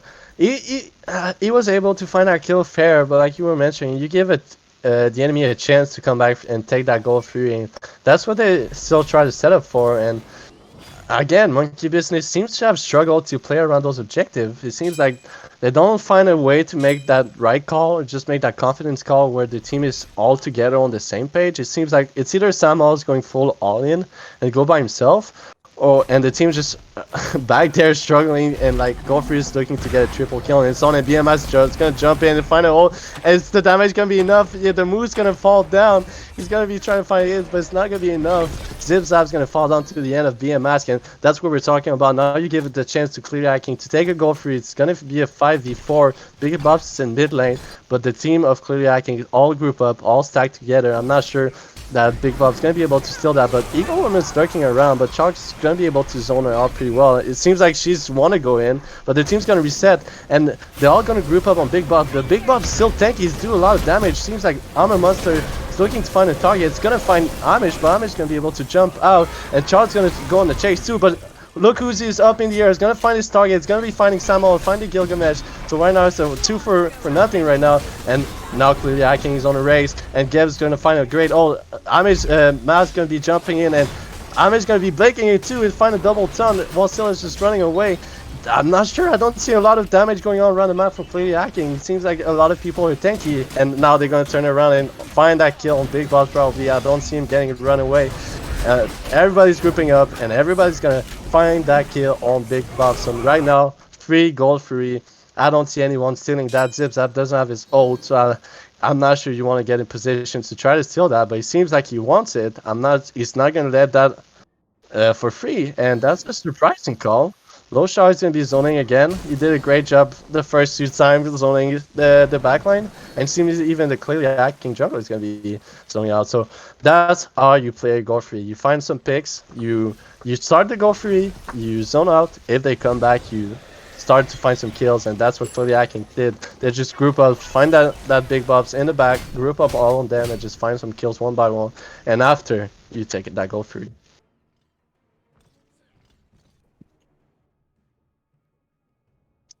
Oh, And so so that could have been the same way for the monkey business if they would have actually had Sam Howell actually go in on that. And this is just showing you the differences between the play styles. Like, if the monkey business team can actually keep their teamwork together, they may actually make this a bigger game than what it already was. yeah, that's true. And now, right now, monkey business is gonna respond for Pyromancer on their own, and it's gonna try to close that gap on that goal lead. Is we still have a pretty even game. Well, the XP and the goal is pretty close, except that small, almost 2k goal lead. But it's not even 2k. It's 1500. So it's not a lot of difference. The game is pretty even, and even in levels, you don't see anyone has a huge difference level. It's just one level ahead, or even so. I think it all gonna come down to team fight, and I'm not sure if Sam all forgot, but he's not playing Vimana anymore. I'm still questioning his build. Yeah, he seems to be running back that exact same build again, And which doesn't necessarily work great for Gilgamesh. I don't think you're not he's gonna run have away. as he gets chased down by an execute from Thanatos. This is where those maces tree is coming into play. If you look at the Thanatos build, he has almost 3 of the maces now. And you add that Idris that's just gonna procs every time, and you'd want to build T Idris right away. It's almost like a 300 basic damage, and that's something they use a lot of ult. And now we see the engage coming from, but the gap's gonna respond with a lot of great ult. And Armor Monster is gonna be fine to target, but it's not gonna be enough to execute. But Big Boss gonna be running away with a lot of HP, and everybody's slow. But Eagle Woman's gonna find a kill. He's gonna find another one. Zipzap's gonna find 2 kills, but K is gonna respond with his kill on his own. And Zipzap's still looking to burst some people, but BMS again jumping super aggressively. It's gonna find a kill on that Geb. So right now it's 2 for 2, and everybody's low. Everybody's low in HP. Everybody's retreating, and nothing is really up around on the map. No Pyromancer, no Go Free. Fire Giant is up, but everybody's too low to take that objective. So that was a great fight, and a great response from Monkey Business on that defense. Yeah, so we see that the jungler and the support died versus the carry and the support. So in this situation, I think that the honest even trade, because the jungle is good on one side and the carry is good on the other. So you're going to see a good fight come up, but who's going to be the one to set up around Fire Giant now that we've got both teams respawning? Yeah, who do you think Monkey Business has to choose as target? Because we were talking about Hell, but like I don't feel like Hell has been really a great choice of target. I don't feel she's been really impactful. I feel like, do you think it's maybe more the honor that they have to go for? I do believe they have to focus this on her down. The Mask has been 6, 1, and 5. He's gonna have shutdown value on him. He's definitely put an impact, and his ult is a good secure. So if they can take him out, they're gonna have a better objective secure possibility. Yeah, that's true, because BM has been the guy's been paying foul, and it seems like Stam's won that tier 2 tower. Meanwhile, clearly hacking is clearly to look to set up for Fire Giant, and seems like they kind of recognize that, and they send Athena back because Athena can just ult him. But it seems like they've won. They're all retreating, trying to find Sam all before he's gonna be backing. Matt's gonna be trying to stop his back with his pillar, but just a little bit off target. That would have been a great play from BMS, and that was a great call too. I love what they tried to do. Just turn around with that Samuel that was all by himself, and it seems like Jogs want to go in, and Athena's going to ult on top of him, but nobody is around, and a lot of great damage on that low shock. Shock is slow, and low shock is low. So, but that was going to jump on that Scylla. It's going to find a great burst damage, but Samuel's going to respond on the kill on BMS, and that's the target we wanted down. Audio's going to be dashing back in the backline, and Thanatos is out of position. So is low shock. Zipzap's going to find a kill on that Thanatos. but Hell is still low too. They're gonna be on the chase, and looks Amo's gonna be playing, and that Curse Ong is gonna be good too. So double kill from Zipzap, and now it's a 4v5, and I think they might even want to catch up on that. That's gonna be a free fire giant. Even if Athena went out, that's still a really good fight for Monkey Business, and I'm pretty sure that no, don't even chase her. Don't make that same mistake as you did. But Samos can just find that kill on his own, and that's a D-side from Monkey Business. Yeah, in that moment of the fight there, I mean, yeah, you got Sam Howell that picked up the kill, but now we've got a little bit more time to pick up. You got Eagle Woman respawning soon. Yeah, so everybody's gonna have that Fire Giant buff on them, and nobody's gonna follow on that sign. Fire Giant doesn't find any kills, not like the Gold Free. Fire Giant's not as good as Gold Free from Monkey Business. But great DSI, great fight. I love how they choose that fight. Seems like that fight was going well for Clearly Hacking with the Thanatos execute on the, well, not execute, but find the ult on the Scylla and just take out of the fight. And that's Scylla has been the one dealing damage for Monkey Business, but Zipslap was still doing a lot of job. And it seems like they just okay. Well, minions take that tower. I was surprised with that retreating call. I guess they trust more than minions than I do, because minions never did me well in any of my games. So Scylla's gonna push that tower by herself. And oh, wait, we didn't saw that. So yeah, just back and group up with the team. We didn't saw any of that. But yeah, what's the call? What you want to see Monkey Business do with that Fire Giant buff? They need to shove down the left lane and take both of those towers out, in my view. They've got the wave up there now. They just need to just walk in there. They've got the tanks. They can just push this down into the T2 and then just sweep the field of towers. That they've got the time for it and they've got the manpower for it. So I want to see them sweep the towers. Yeah, if I was Monkey Business, I would never touch any Gold Free in my life. But it seems like they want that call, and Charles is gonna be lurking around. Not gonna try and contest that. That's gonna go for free for once. I think that's the best way to take a Gold Free if I'm Monkey Business. Make sure it's free, because it's not easy to do it. So tier 1 tower, it's gonna be the call. Left tower is gonna be falling probably super quick with that. Karen with that also went that same type of build with that Crusher Aussie and that Beat Stick, and seems like he either want that Yoden for more cooldown, and also is gonna help that Trance Power with that mana, or even that Dominance. So we'll see what's gonna go. And it seems like tier 2 tower is gonna fall down super quick, and I want to see them run down mid lane, but Samuel's gonna be pushing in the right, and seems like someone's gonna find a kill on his own. And oh my god, the Impel is even better. And wow, what a great rotation, what a great save by BMask. And they got Honor ult, they got the Hell Beast and Aegis too, so that's a lot of active use. So L's gonna be a free target, and it seems like Amish want more, and he's gonna try to save that tier 2 tower. While Chai's gonna be ulting it, 4 people on the way, and it's gonna be everybody's gonna be on the chase, and everybody's gonna be running. Armor Monster's out, and Dinosaur's gonna be. Oh, that Armor Monster hit the get, but he's on the same team. A great crush and a great ult. But oh, they turn around that fight. Zipzap's gonna find a kill on his own. Low Shack is pretty low, but he's gonna survive. He's gonna teleport away. Oh my god. Well, we had a moose here, but someone just killed a moose, and I guess no it's more hunting moose season, around the guys. map. We're in hunting season.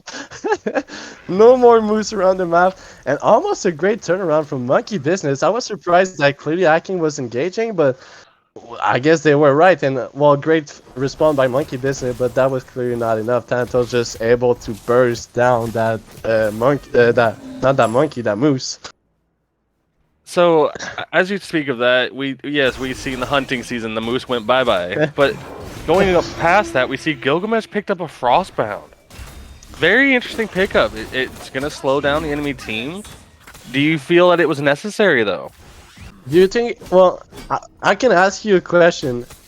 Does he have slow in his kit? Yeah, he has 2 types of slow. He has his 1, he has his ult, and he has already Ace and Katana. Do you really need that much things to follow people? Like, you see Thanatos, no escape. You see L, no escape. So already 2 gods with no escape, and you have Ace and Frostbound, and also you have all those slow. Is it not too much? I mean, it might be a little bit much. It's working. I just not used to seeing Frostbound picked up too often, especially in a late slot when it comes to this jungler slot. You know what? I didn't see any kin size. I didn't see any Ace and Katana. I didn't see any Frostbound on any of my Gilgamesh jungle builds, and it seems like he still is gonna be able to do the work. So I'm not gonna question his build anymore. I think he proved his point that kin size and his attack speed build seems to work on almost everything. Meanwhile, everybody thinks it's the pen items meta. So Well, it's Kins you see surprising, on other but it works. jungles. You see Kin size on other junglers. You see it on people like Thanatos sometimes. You'll see it on Fenrir. You'll see Kin size. Now you'll see it on Kali even. Because Kali with the attack speed setup. Now the Frostbound after he's built so much attack and pen, I'm not sure if it's just because he wants to make sure you can't run. But he has Winds of Sinesh for that. So I mean I don't see him needing it as often as he's maybe using it. Yeah, I would have loved clearly like other items than even the Asian or Frostbound. I think one of them would have been enough, maybe the Frostbound or even the Asian. I don't think Asian was a pick, but maybe Frostbound is good because you get some HP, so it's not too bad. But Asian, I think they're just better at attack speed item. You can look at even at Aussie, you can look at Crusher. Crusher is one of the best items right now. Like you see Honor and Carbon builds the Crusher right now. They don't even go Equivalent anymore. So Crusher would have been really good. It procs on is 1, procs on is 2, proc on is 3, proc on is ult. So and it gives you attack speed, penetration. Meanwhile, Asen just give you attack speed, movement speed. So I think you're just lacking in power too with the Ace and Katana. I think Frostbound's not too bad, but I think See, Asen's too much. I think I'd flip your opinion around. I would get rid of the Frostbound since he already has the slows, where he might want to keep that movement speed up to where he can keep in pursuit. Yeah, that's There's well. two ways to play it. Yeah, that's to it. So it's like you already have that slow, so you don't need Frostbound, or you have that slow, you just want to have more movement speed. So I think it's just really depend the way you want to go. But it seems like you want to go two-way. But we were talking about what they want to do with that fire giant. They grabbed that. I'm not sure if 0-2 tower fall down in mid, but I think it did fall down. It didn't have a lot of HP. But what's the next play? Who you want to pop off? Who you want to see like make the next big plays? What's gonna happen in the next 5-10 minutes? Well, if they wanted to have a good fight, we're gonna have to end up seeing BM Mask come in and do some cleanup crew. He's been doing good and getting in the fights, but he's been getting pulled out of the fights by the other team. If they can keep BM Mask alive, I think that fight will be a lot more even. Whenever they shut BM Mask out, they seem to lose the fight overall. Yeah, I agree on that, and I think they need to be a little bit more patient on the way they engage because it seems like Hell's not able to provide that healing that she can bring. It doesn't seem to have any impact of any team fight. I think she still has some struggle with her build. I think we saw Doom Orb, Spirit Robe. I think we saw Pytags. We don't see a lot of cooldown. I think except that Sanitarium Spirit Robe, but we're gonna go back right away in the fight, and we're gonna have our answer of what's gonna happen in the next 5-10 minutes. And you want to talk about builds? We have a Void Shield going. As we see, the T2 in mid lane is alive with, I'd say, less than 100 health, honestly. Yeah, And we go back into another pause. I But guess I we was get to wrong. see those. Maybe that pause is undone. Okay, so pause is undone. So we go back to talking about that hell build. We do see this Doom Orb. We see the Mantle of Discord, not Spirit Robe, and the Pythagorean piece. I think that she should have went more of an aura item, maybe the Lotus Crown to help the healing out. If that's what you're bringing hell into the game for, you might as well proc it to make it do more impact. Yeah, I would have loved even like if you talk about healing or like aura, I would have loved like a cactus shield on chalk, just so you help your Thanatos, you help your L to get more healing, and even I think it procs on the Aussie on honor. So I would have loved maybe more like this, and like Pytax, yeah, you're gonna help your team have life steal. It's not healing, it's life steal. So that's the big difference. You're gonna but again, I think Low Shock is using his ult by himself too often, and now Sam you want to talk about using your ult by yourself? Well, Samo's going to get picked up by himself. He's going to bring BMS super low, but now the sustain, that's the sustain that we see. BMS doesn't have to back. He has L on his back, just be able to provide him the HP that he needs to stay in the fight. And also the Aussie products was probably used on that back amps, and it was used because that back amp is done. But now is the over-aggression from Samo that his team's going to pay the price, but the two biggest damage dealer from Monkey Business still up, the Charon and the Scylla still up, and we see how much Scylla brings to that table, and we see also clearly Akin is going to be looking to start that fire giant. Meanwhile, Low Shock is up, is going to be engaging, and even Tantal's going to be engaging, waiting for the counter and ult. He's going to find the Aegis, and I'm a Monster is going to be off target, and they're going to go on that chase on the Tantals, but everything's going to get missed, and Geb's going to have a great ult on 3 people, and now Big Buff's going to try to find that Tantals. Amish is super low in the back, and even L trying to get that counter, but the Crush, it's going to be good. Everybody's low, nobody die except that Low Shock fall down, but I think K is the next one to die. Yeah, Guardian Wolf Soul is going to be able to find that kill on the hill, and what a... Wait, I'm just surprised that nobody died except those 2 guys, because a lot of people especially with all the ult we've seen. We've seen a lot every of ult in the game that was usable used in that fight.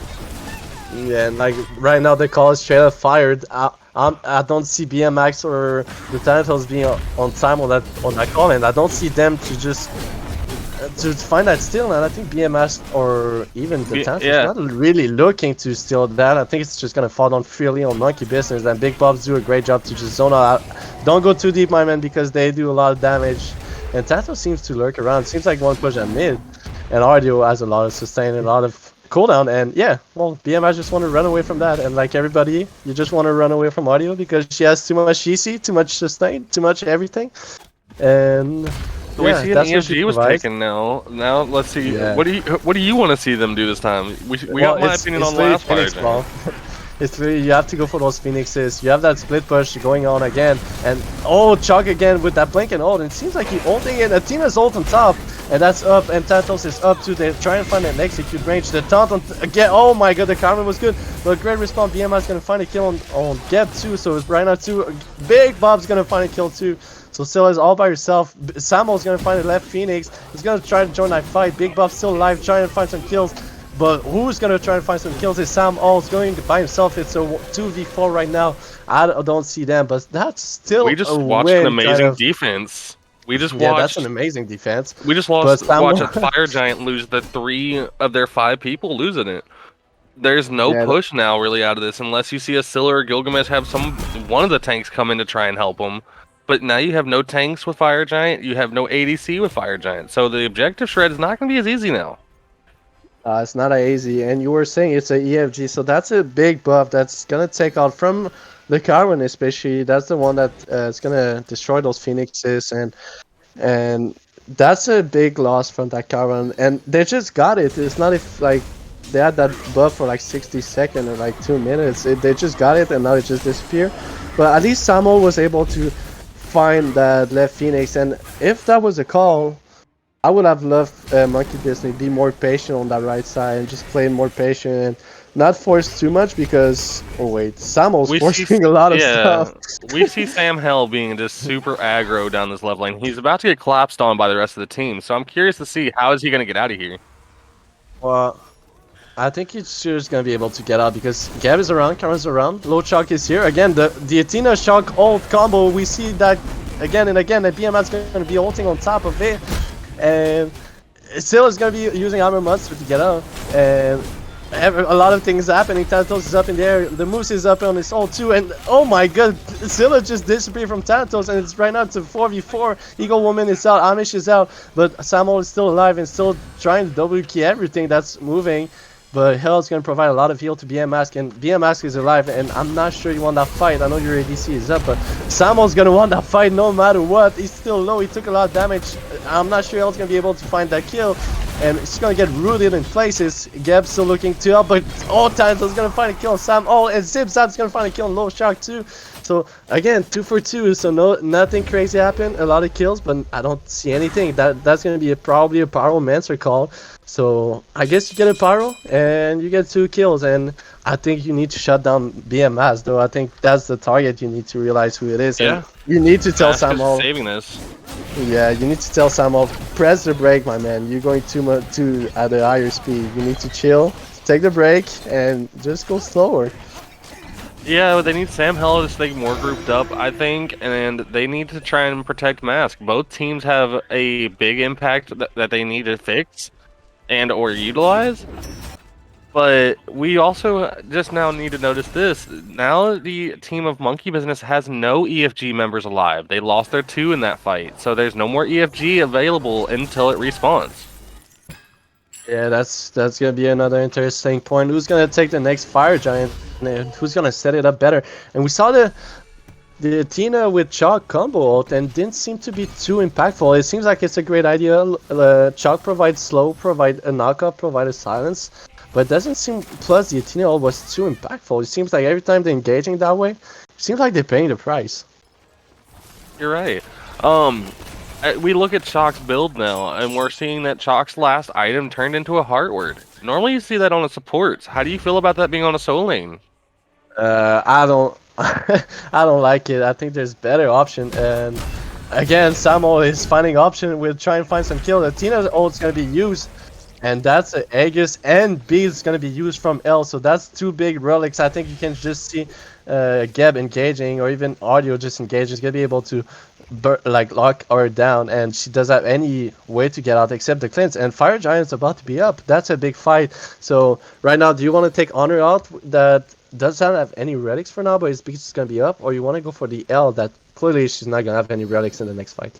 I think they should target out the hell in this situation, but we also have to notice that the Athena ulted in that engagement too. So not only were both of the actives taken away, but the Athena ult. Yeah, it's the combo that we're talking. It's not gonna be able to. They're not gonna be able to remake it, and the honor's not there, and they realize it. That left minions was pushing, and it seems like even if Mass left, that I'm pretty sure that left minion's gonna be able to take that Phoenix. I'm not sure if that's the call, but it seems like it is the call, and it seems Samuel's again zoning out, but low chalk and Amish is still around, and Samuel's gonna fall down. That's a huge kill. BMS is gonna find a kill on Samuel, and it seems like that.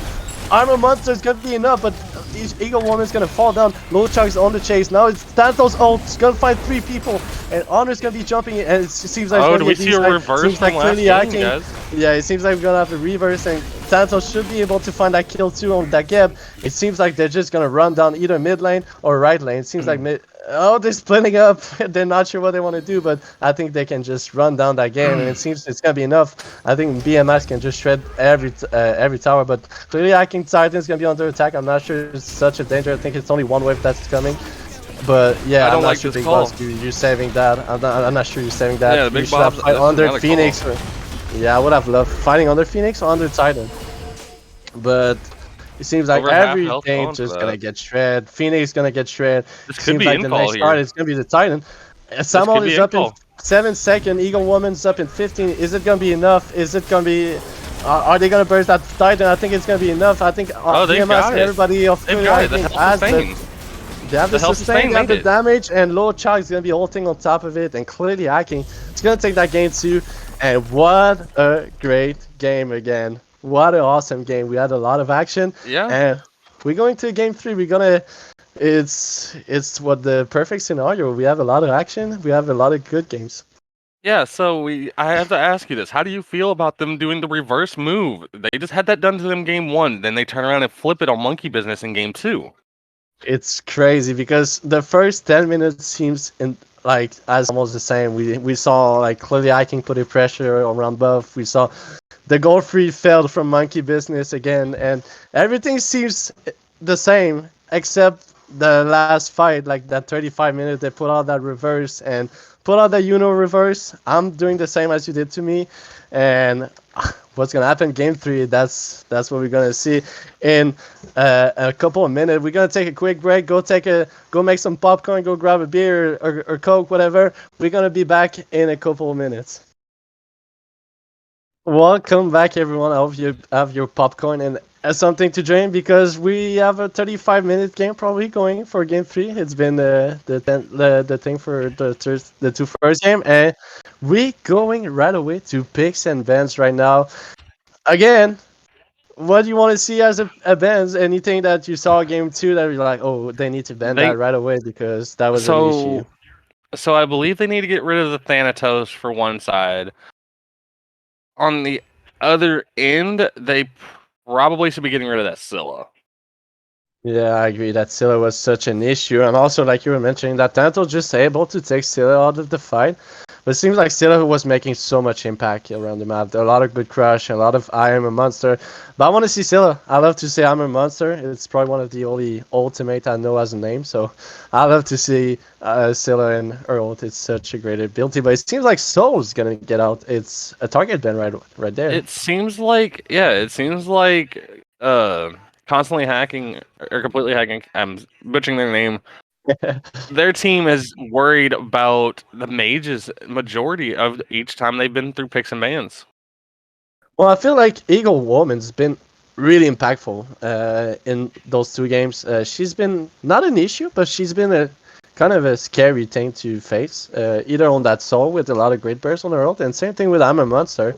She's been super impactful. She had some great kills, and she got some soul kills too in mid lane. So it's not a bad thing, I think, to target ban her because I think it's gonna be hard to either target ban either Samuel or even Zipzap or even Big Bobs, but the Athena is gonna get run back here. Take pleasure in the We see crushing the of Athena one's run back, but then we enemies. get a Ravana in response with a Geb hover, Another a Gab Geb again. log. So it looks like Geb's just going to be loved this set. I'm curious though, is this Ravana going to be just as aggro as before with the rest of the picks that he's had?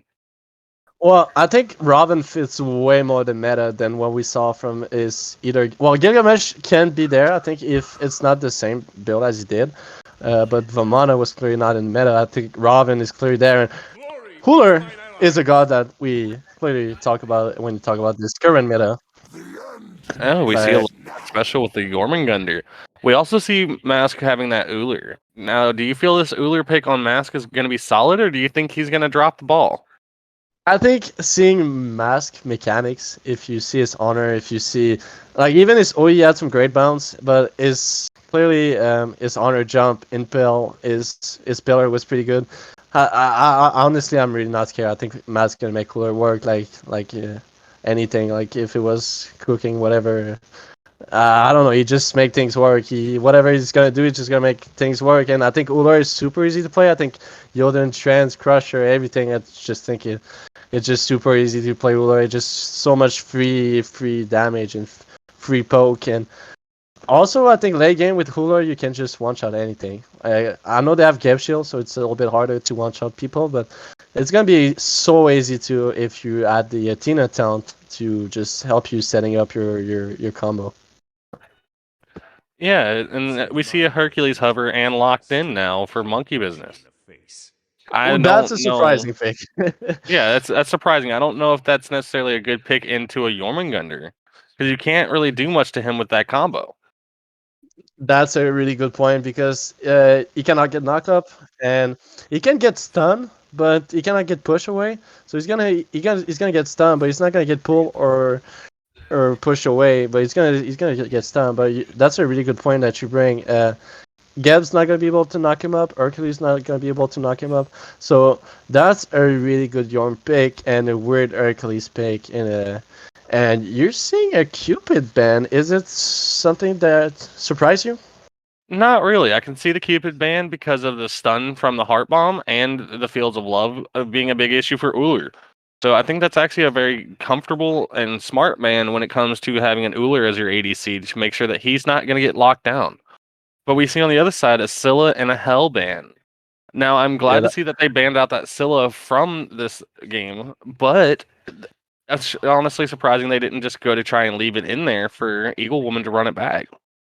yeah, that's what I was about to say. We see Soul ban, we see Scylla ban. That's the two gods that she's been playing, and Hell is now banned. So I'm really surprised of how deep she's gonna go in her god pool. Is she gonna pull out something surprising? I don't know, like a Poseidon, something that we don't see really often that will fit maybe well with a Geb. And she seems to love like the burst damage ult, and Raijin's gonna get banned. So a lot of mages you see. That's almost six gods. Yeah, that's six mages banned right away. So there's not a lot of option left. We still see some option, but like you're not gonna go Anubis. You're not gonna go I don't know Kronos, maybe Kronos, but like you're still pretty limited in your picks. So and there's still two mages to get picked. So except if it's a Uller mid, but I'll be surprised. So I want to see what those mid laner have in the god pool.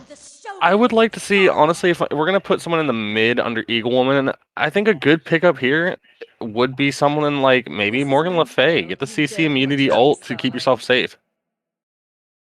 Yeah, a lot of great poke that she provides to, and a lot of good self peel with that push on her two, and that fear on her one. So she provides a lot of self peel, and like you mentioned, that CC immune ult that can heal her too. So she seems to be the target for clearly hacking too. So that's a good god to peel for yourself, especially when they have a circuit, a Tina, Yorm that's just gonna be diving in you in the backline, and that Ular range too. So a lot of great pokes, and the Baba is gonna be locked down, and that's a god, in my opinion, so underrated that just provides such a good late game and such a great team fight presence. Meanwhile, Merlin's gonna get locked down. So here's your matchup in mid: Merlin vs Baba. Who you got? I've got to give this to honestly clearly hacking in this setup. I don't think Merlin was necessarily a solid pick to go into Baba Yaga. Baba Yaga, as you said, is very underestimated. Very strong passive build on this, making it to where Baba can build more of the stacking items, making it more powerful and more impact. Also, you've also got Cirquette with the anti-heal built into her kit to shut down this Geb and this Hercules for their heal and their shield. So, in my opinion, I think the picks and bans goes to clearly hacking in this game.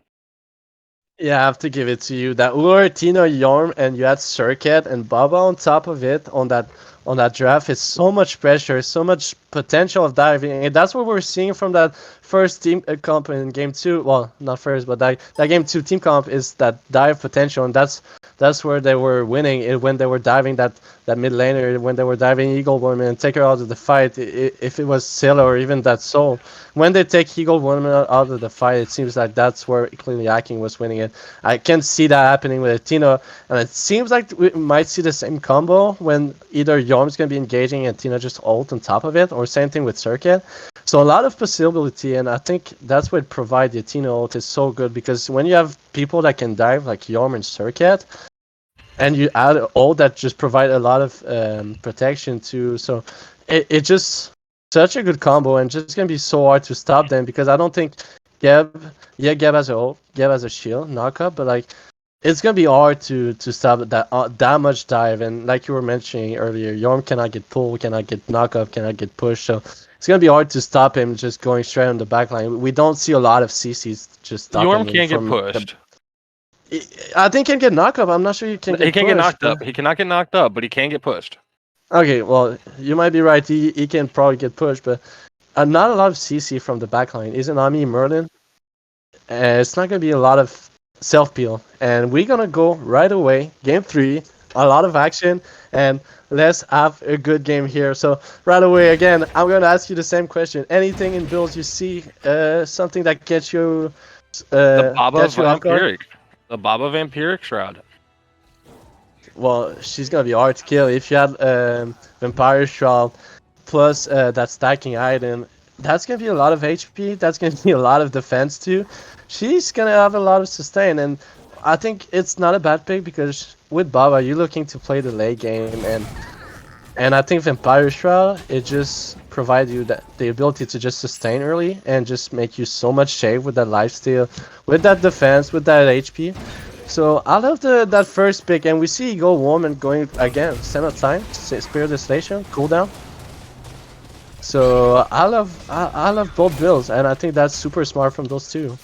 So another interesting thing I'm spotting in this setup is you've got the Jormungandr with Sundering Spear, and you've got the Geb with Horrific Emblem. How do you feel about the solo laner getting the Sunder and the opposite side being the Geb picking up a Horrific?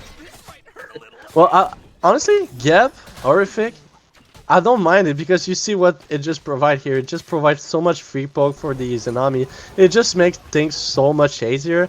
Also, you add that on top, the already slow that is dash provide is rollout, and so I don't mind it. It's not usual. You mostly see like either blink or like bracer, just so you provide that pressure or just that laning phase ability to just have more power. But I love the early pressure that it brings, and also we see a collapse in on that left camp. Again, Samuel, super aggressive, super aggro. He's not scared of anything or anyone.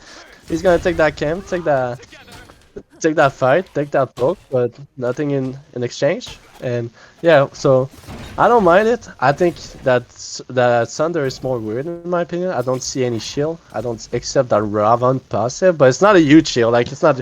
Well, Gap Shield, but are you gonna sunder someone with Gap Shield? It's really hard to do. A great double taunt here, so I don't know. I want to see what's your opinion on that sunder because I don't see really the point of it.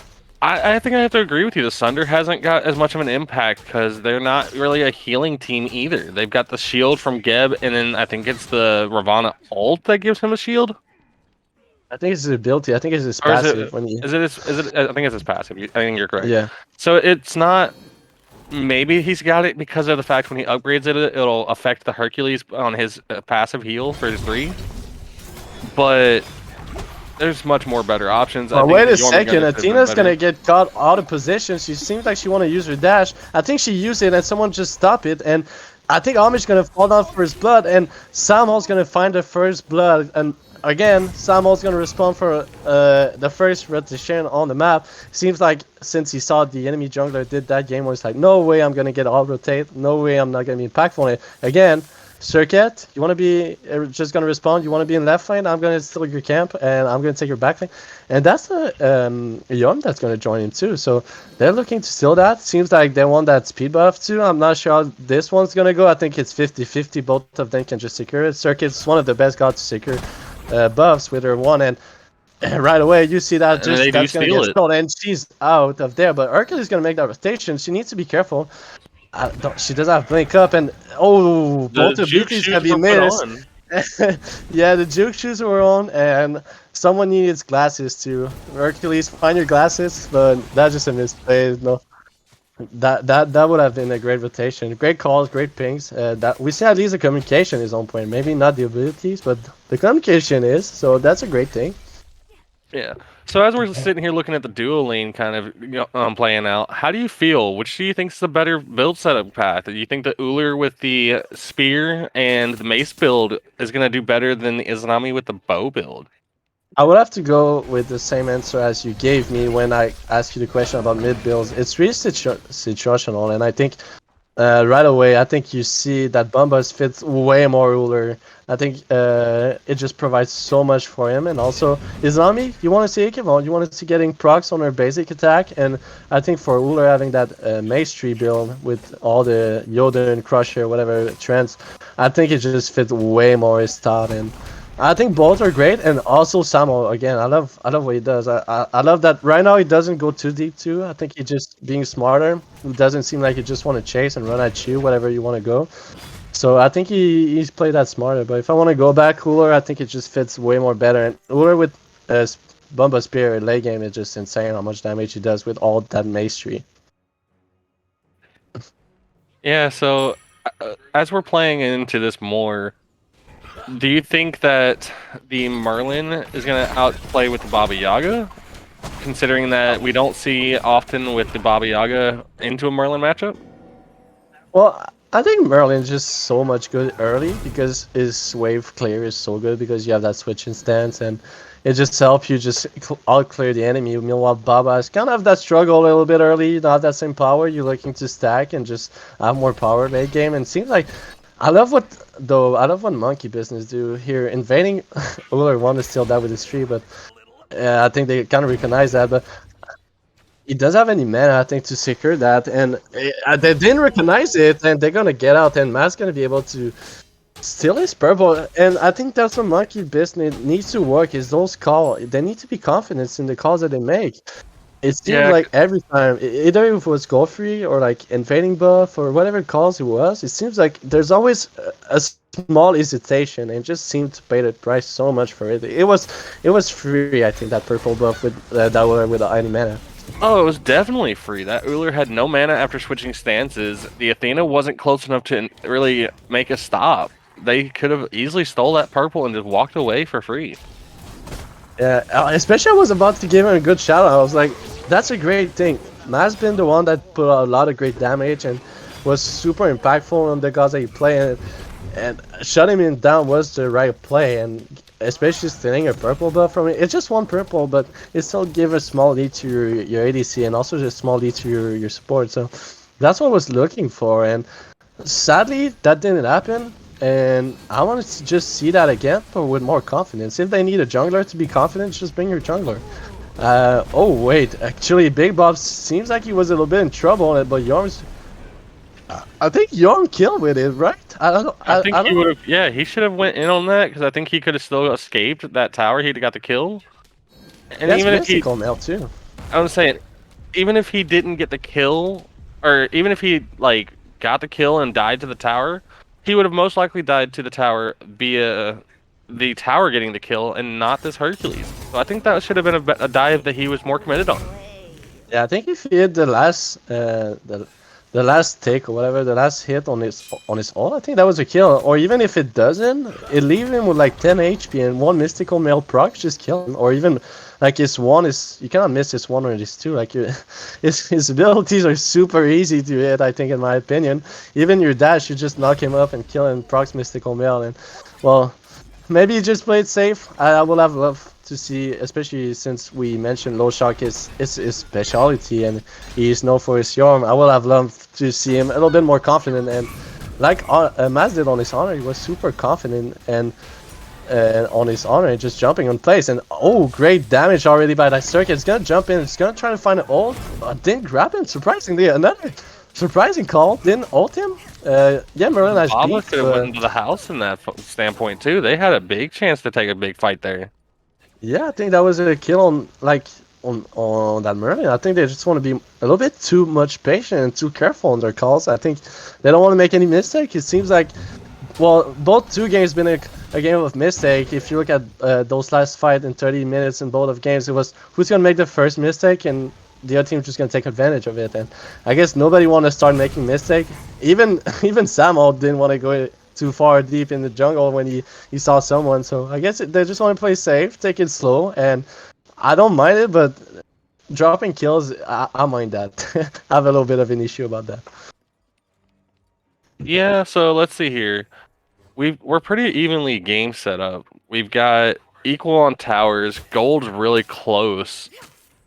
I mean, it's honestly either way at this point, but as it's playing out, I think like in solo lane, the Jormungandr's gonna have the lane, but it all just depends on the rotations from this jungle. Yeah, I think especially too at the games. Oh, Gab's gonna use his ult to get out, but right now you're using your ult at the right time. Using the Gab dash, Gab should die. He doesn't have any ult, any dash, and almost masked with a solo kill too on his own, and almost with that knife, and that's how much damage provide. He has that Yoden right away, and that's how much damage he can do, and he's gonna freeze the wave too, and that's not something you want to see when you play carry. Someone freezing wave. I'm looking at my F6 button and I'm just ready to press it.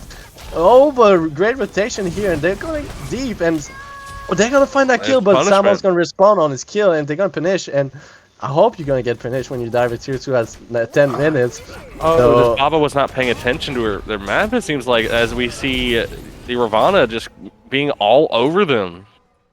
yeah, well, he's still able to secure the red buff, and oh my god. That's the ult, but another ult from the Baba, but Baba is gonna have the damage from it. Do you have any taunt to follow that and taunt them into the burn? Gap shield's gonna be there. They seem like they're gonna be able to find kill. The taunt is there finally, and the Gap knockup's gonna be able to find a kill. And Samuel seems like he's gonna run out of the way, but Yorm's making his rotation a little bit too late. It seems like Samuel's gonna be fine. It's gonna be running away, and well, Loshai is gonna just grab a wave for free and. Just that was a great play. I love what Samuel did.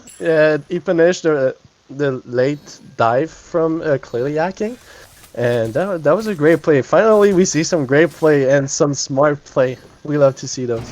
Yes, we do, and we just also had something shown in that little engagement of something that proved to both of us. So the Jormungandr may not be able to get pushed, but he does get the stun effect from that push. Yeah, well, we answer some questions time to time. We're all gonna sleep smarter tonight.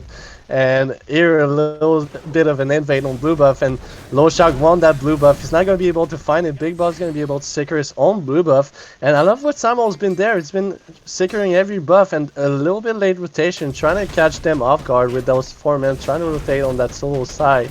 But everybody's gonna get out. Everybody's gonna get their buff. Everyone's gonna be happy. And I want to see some action around gold. I don't think the plays around dual lane right now. I think if you want to punish a rotation like this, maybe you can try to kill them. I think trying to find some kills around gold is way better. Especially you don't want to see Ulrich getting big, and right now he's level 12, starting to stacks, and that's where you want to kill him. Yeah. So as we're looking here in the mid lane, we see the Baba did go Warlock Staff, but now it looks like they're going into something of the Soul Gem. Are you actually surprised? Because I know I am. I was expecting them to go something like Charon's coin in second pick. Well, I just want to see Samuel live before saying anything about the build, and it seems like they're both gonna get out, and that's Circuit all used there, and Samuel uses ult, Geb uses ult, so 2 for 1 in terms of ult. I think that's a good trade for clearly hacking.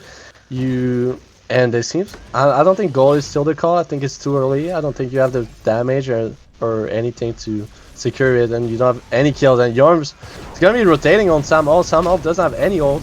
And it seems like he's a little bit out of position, but he seems like he's gonna get out. But Tina's gonna taunt him to a lot of damage, but Geb's gonna be there to save him with a shield, and Lowshark's gonna be ulting, but I don't think he's gonna find the right damage to kill him, but still gonna be able to put a good amount of damage, and 2 ult used there, and we're talking about using ult, and that's a lot of ult used. We see the Yom ult and the Baba ult for nothing, pretty much, and only a Geb shield got used, no relic got used, so we were talking about winning trade, and well, monkey business just win that trade about if we talk about old Storm and just surviving. But if I go back to I was about to go back to your answer. Meanwhile, Big Bob's just gonna fall down in solo lane, and that's the true damage from Yoden and Crusher. And the Axe gonna be able, and Egg is gonna use, and Bees and Egg is gonna use just for Axe, and that's a lot used in terms of relics. And I think I'm gonna have a little bit of time to answer your question about Warwick Staff and Soul Gem. I love mixing those two. What about you? You were talking about Cameron's coin? Well, yeah, so we got Baba Yaga here, and their passive lets them gain stacks on items. You see the Warlock Staff, which is virtually like only good on Baba Yaga, but Charon's coin makes a huge impact when it's fully stacked. So it's interesting that they don't choose to stack something like that and go straight into Soul Gem whenever they could have all this damage and then get Soul Gem after, since they have Vampiric Shroud. Yeah, that's a great point. Also, her passive is just able to stack that Cameron's coin super early and just provide a lot of percent pen, and that's what you're looking for in mid builds. And Loshai is going to be finding a great knockup, but again, nobody follow up except the Tina's going to dash in. And Samuel's going to use his but it's going to no one, and Yorm's going to be up in the air trying to find some damage, trying to find a kill, and Sam's going to be a little bit low in HP, but Loshai's not able to find the last hit. And a lot of damage, and look who sees behind it. We see the circuit, we see the Uller, and everybody's going to be diving that tier 1, but Loshak by himself again. Seeing the call was a little bit off again. Meanwhile, Big Bob's going to find kill on Yorm, and Izanami seems like she's going to probably fall down. Yes, she is falling down to Kojo, and right now 1 for 1 on the side of both team. I think that's kill drop potential, honestly. They should have just let that Izanami leave, and they probably could have actually took that mid tower in that fight. They had the pressure and took the jungle out of that picture, and they had the abilities to be able to shove anyone else out of the way. I think them letting Loshak go in like that, and then him just getting picked off, they probably messed up a big play there. Yeah, don't you think it was a little bit of miscommunication? It seems like Loshak was going into tier 1. Meanwhile, like the rest of the team seems like they were all on the same page, but just turn around on that Izanami in the jungle. Yeah, I mean, Izzy's not a current standpoint in the game. Izzy wasn't, in my eyes, a big enough threat to want to warrant a 4-man rotation on that, where they could have had just let the Circuit take on that, and if she got out, she got out. They should. I think they could have had a bigger play coming off of that mid lane and taking out their jungler, and then they would have had openings for a bunch of invades and potentially towers. Yeah, I have to agree on you on that. And also we see Eagle Woman. We're talking about Samuel going the same builds on most of we've got, except right now on this Robin. But Eagle Woman went for the same build. Dude, would you have to go the same padding? Meanwhile, okay, oh my god, a lot of damage. The Aegis need to get used, and the ult needs to get used too. So use your Aegis to... it seems like she was already out before that, and Samuel wants more. He's gonna blink under that tier 2, but already Baba was already too deep and out of the fight. See, and that's my concern about this Baba Yaga playing. It's interesting because they use the ult as an escape, and in the process of ulting, they stood inside of Merlin's Ice Storm, which just pretty much burned off the entire shield that ult gives. it could have been even worse if they didn't hit the ult, but they got a great play off it. They burned the Baba's ult, they burned the Aegis off of the Baba. They made a big impact here. I'm curious to see how this fight turns out. We have a very close game still. Yeah, we have a close game. Are you not surprised that like Samo is able to find those relics, if it's bees, either if it's Aegis, and seems like they never get any responses, either if it's Merlin or Merlin's in trouble right now. He's gonna need to use his Aegis, but Yom's gonna be ulting on top of it, and it's gonna miss his first one. It's not gonna miss the second one, and this is the last hit that's gonna be making Eagle Woman fall, and a stun on their tower is not gonna be enough. That Yom is tanky right now with Mystical Mail, the oldest Jade Emperor and Genji. That's a lot of that, but it seems like it's still not enough to survive because he's gonna take a lot of damage, a lot of ult, but he's still alive. Is he gonna stay alive? Blocked him. He's an army. He's gonna. Oh, yeah. the poor trolling of the Baba house ruining it. Well, great. Oh my god, well, great response. Clearly hacking got the goal free, but Amish gonna be falling down in the process of taking goal free. But that's the only one that's fall down with low shot for goal free. Who won that trade in your opinion? Who won that trade? I would have to say Monkey Business won the trade in that, but I'm still torn up about this Baba. If we look back at the Baba's build, they're now going into Obsidian Shard. They're not utilizing it. Like you have Book of Though you can stack. You've got the Karen's coin you can stack. If they want to go something defensive item, even, you know, just God forbid, if they want to go defensive item, they could go Hide of the Urchin. Utilize Baba's passive. It makes a huge impact and makes that god all the more valuable. Yeah, I have to agree on you. I was happy with the Soul Gem. I didn't mind it. Give you HP, cooldown, and like lifesteal. So it's still a good item, especially with an Empire Shard. You just stop the lifesteal. But yeah, I have to agree. If you go Obsidian Shard for the percent pen, just take Karen's coin if you're Baba. I know some people's like it takes a lot of time, but you're Baba. You get stacked from everybody, and it's just so much easier. So I have to agree. You bring some great points here. Karen's coin would have been way much better call. Even the Obsidian Shard, like you were mentioning, it just makes you so tanky. You're so able to survive everything. It gives you mana, it gives you HP, and it gives you pretty much everything you need if you feel you're getting dive. And I think that's okay. It just felt like it's getting dive all the time by everybody, especially Samuel just been running at her or at him. And oh my god, that's the damage of Uller providing. He's gonna use his Aegis, and it seems like he's gonna dash in, and the Axe is gonna be able to find the kills on his own. Zip Zap is gonna fall onto the end of Uller, and meanwhile a fight's gonna be around Pyromancer, but it seems like Amish is out, Loshak is out, but Loshak uses ult in that engage, and Samuel's looking to respond, but he has that bubble now. What do you think about that bubble? Is it a right pick against that team comp? The bubble would be not a bad play because you've got the Circuit's grab, and you've also got the knock up from the Jormungandr, which can prevent you from getting knocked up and getting held in place, and the Uller Axe. You got a lot of options with that bubble being there.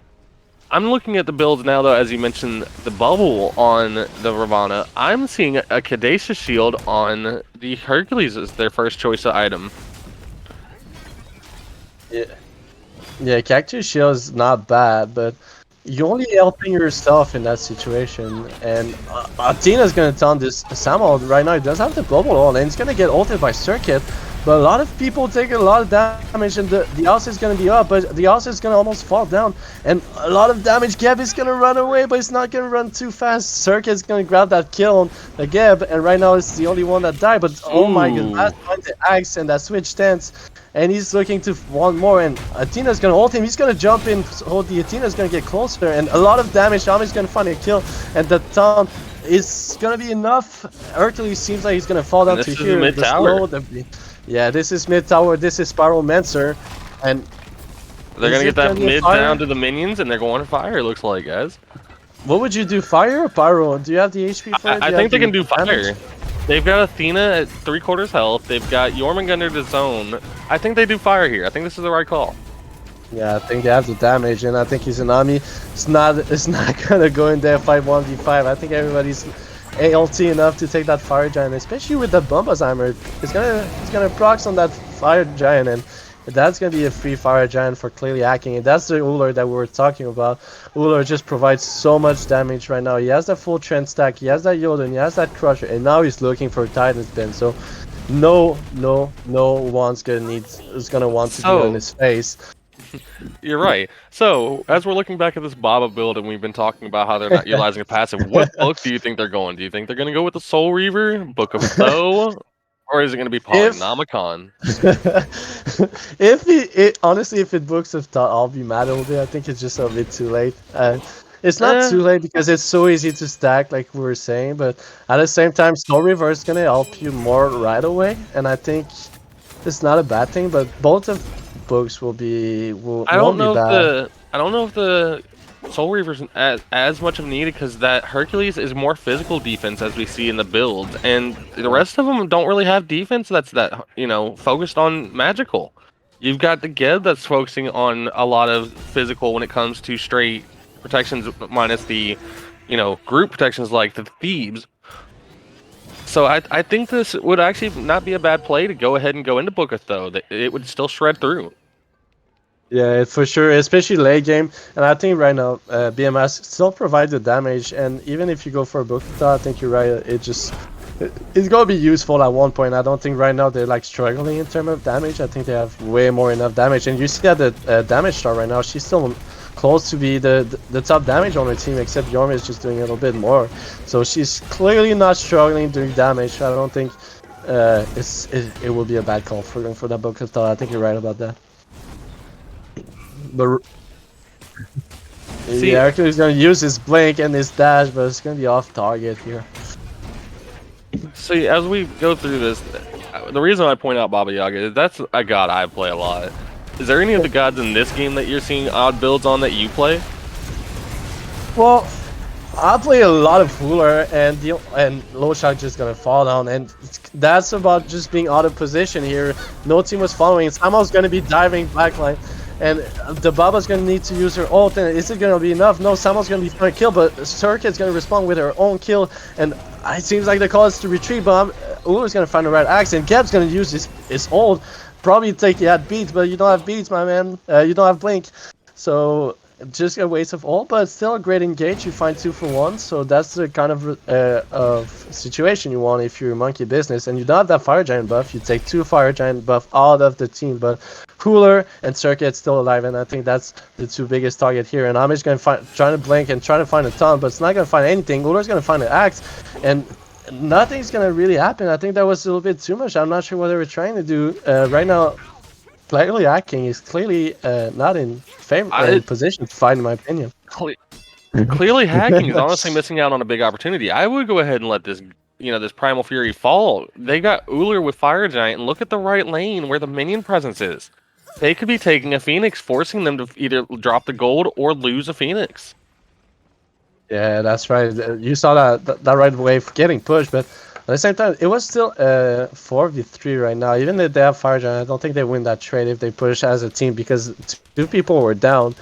But that could have been a possibility. But right now, it seems like they want to go for gold. It seems like it's gonna be free. I don't think Merlin's looking to steal that one. I think he just won that mid wave. But nobody's around. Nobody want to steal that. But are you satisfied with what Floaty Hacking did with that Fire Giant, or you want to see more?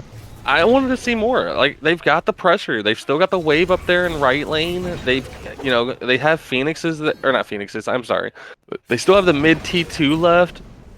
They have so much more use they could have put into it that it's now seeming like they didn't really use the Fire Giant for what Fire Giant is actually meant for. They didn't really siege a lot of the objectives. Yeah, I have to agree that clearly that didn't do a lot, and it seems like Amish is gonna be out of position, is gonna be dashing, but he's out of the equation, and Sam still uses Blink here, and does he have Sunder? Yeah, he has Sunder. It seems like he used it on the Tina, so that's 2 relics to use on a kill that was pretty much by himself, so that's still a lot of use, no old use, so you still have those, and Fire Giant's about to spawn. Amish probably gonna be up in there. It's gonna be spawning back in time. It still has this ult to make that rotation. So Fire Giant is up. What's the situation if you're Monkey Business? Do you try to get another pick, or you just force a fire on fire? I think he forced the fire in this situation. They're missing one of their biggest attributes to the team of the taunt. The taunt is literally what sets up. Yeah, Merlin just back though. I'm not sure if the team would have agreed on the call with if you were in comms with them, but clearly Eagle Woman just back here and they look to reset and they want to take that fight slowly and patient. And I'm not sure if it was a call. Amish was not there and he's been having some great taunts on a lot of great players, so I think that would have been a great fight to take.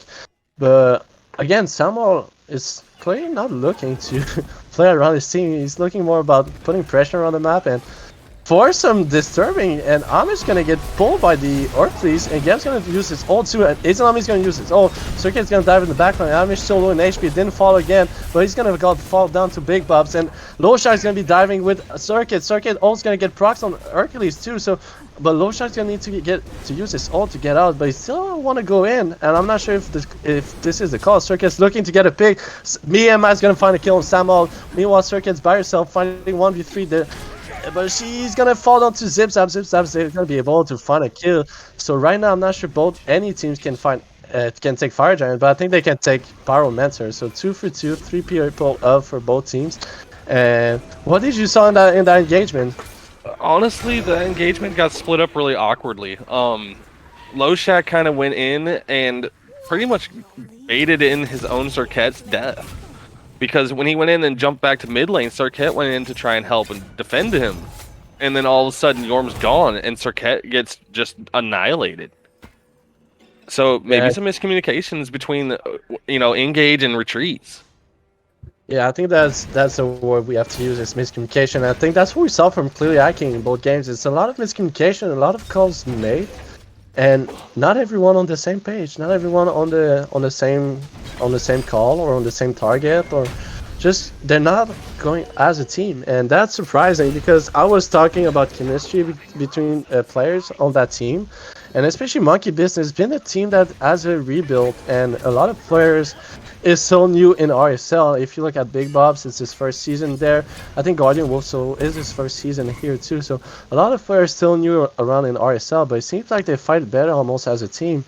But I want to see. It's pretty much the same as game 1 and game 2. Is who's gonna take that last fight, and it seems like Low Shark again trying to just find some engagement, and that's why he's going really deep again by himself, and now he's gonna get caught off guard. And that's a really good kill. 2 ult gonna get used though. Geb ult and Izanami ult just used for that solo laner, but that's a really good kill when you're looking to take a Fire Giant. Their solo laner is out, and that's a good dive potential. Seems like they want more kill. Meanwhile, Samuel is not there. So what's gonna happen here? And Geb is gonna engaging, and Hercules what is Monkey Business doing? Samuel is there too, and they want to fight. They don't want a Fire Giant. And it seems like they're gonna engage. They're gonna need to reset. And Izanami's looking to get more damage. And they take everybody out of the fight to just take a free Fire Giant. So I don't know if it's gonna be so easy now, unless they have Hercules. If Hercules tanks it, they'll take it. If Hercules is not there tanking, I don't know if they've got the health to sustain it. Especially if the Fire Giant gets a knockup like that again. Well, yeah, the knockup, you need to be careful. But Geb is Geb. Geb has a shield. Geb just can provide so much HP and so much, like that little boy is just way more enough. And I think that's going to be enough. And that was a surprising call. Most team doesn't do it that way. And it seems like we almost lost Geb in that fight.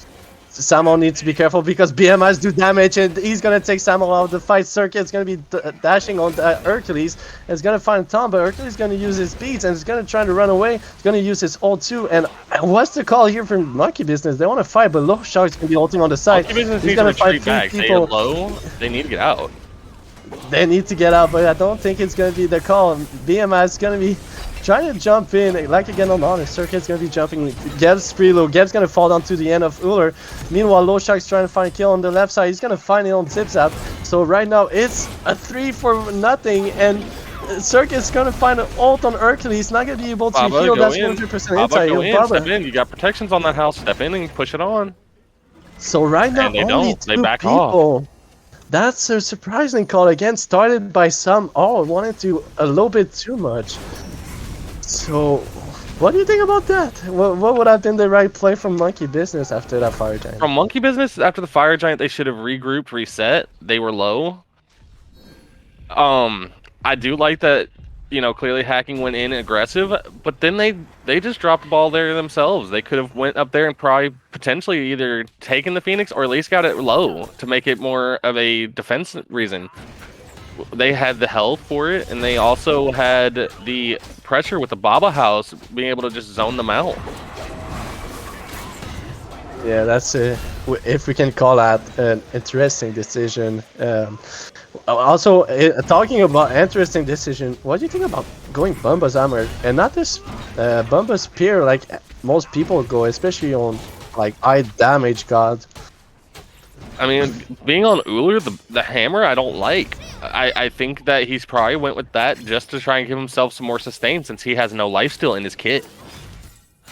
Well, honestly, I didn't see it that way, and that point just didn't convince me, but still bring a good point and a good reason to go for it. But I just love Spear. It just brings so much power. You clear like one camp and you do a lot of damage, and we're talking about one-shotting, and I think with Spear you can do that. I don't say Bumba you cannot do that, but I just think Spear just provide way more damage right now. And talking about Cameron's coin, are you happy to see it on Merlin and not on Baba? Not this late in the game. This was a wasted slot at this point. It should have been on his Spear of Magus slot instead of that. And even then, I don't think the Spear of Desolation should have been on the Merlin if we're going to talk about the builds on that side. Merlin's passive, or Merlin's ult, is literally up pretty consistently. I don't see why you wanted the Spear of Desolation. Yeah, I have to agree on you. This is a pretty late Cameron's coin, and it seems like again, Low Shock is gonna need to use his ult because he got caught by himself lacking, and he's gonna need to use his ult. And right now, it's gonna be a free target for anyone on the side of Monkey Business, especially if they get. Oh my god, that's a lot of damage. You want to talk about damage? Here's some damage from the Uller, and also on top of that, the Baba did a great poke, and that's the poke that Uller and Baba can provide. Those potions that Baba has on cooldown and can stack it in her kit, and now she's gonna get a little bit poke too on her side, and both mages are can trade some damage, and that's what we love to see. That's their job, and that's what they're doing. And it seems like Samuel again on the side, but Hercules is gonna find the bees on Baba, and Baba's gonna need to run away. But meanwhile, Atina's going in for a taunt, and she's not gonna find any kills, and that's when you will love to see Low Shock with it all. But Atina's gonna dash in, but it's gonna get pushed right back to her places by Hercules. You're not joining my team. And again, it seems like clearly Akings want to be the aggression, it's gonna want to be the aggressive guy, but it seems like they're gonna get paid up. Zipzap's gonna find he's gonna find a double kill. He's got Eagle Woman's KY is gonna be falling down, and Zipzap has 1 HP is out of the fight.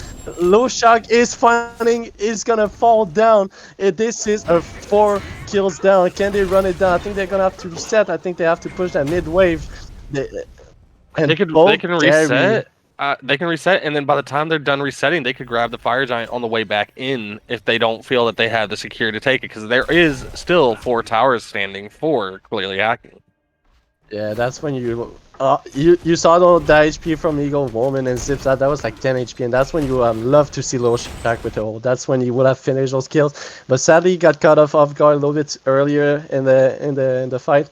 And yeah, it seems like the call is gonna be push it, and I don't mind that call. It seems like Zipzap is a little bit off call. It's gonna yeah, it's clearly not a bad idea to take that Phoenix, and after Zipzap taking that 2-1 tower left, that's a lot of objective, that's a lot of goals. Now they reset for fire. I think what they do now is reset for fire. Since they're starting to spawn back up, reset for fire. They've got a mid wave down. They just took T1 and left. Yeah, I have to agree on you. The call would have been to reset, and it seems like that's going to be the call, and they made the right decision here. So Monkey Business on the right track, finding great kills, but still clearly hacking is up in goal by 2k.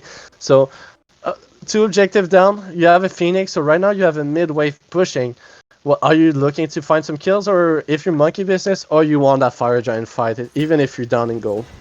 I think the Fire Giant's still what they need in this situation, because they still have to deal with 2 towers up, which makes that Titan still all the more tanky. So the Fire Giant will help them be able to get a higher chance to just take at least one of those towers and then walk down the Titan room, I think.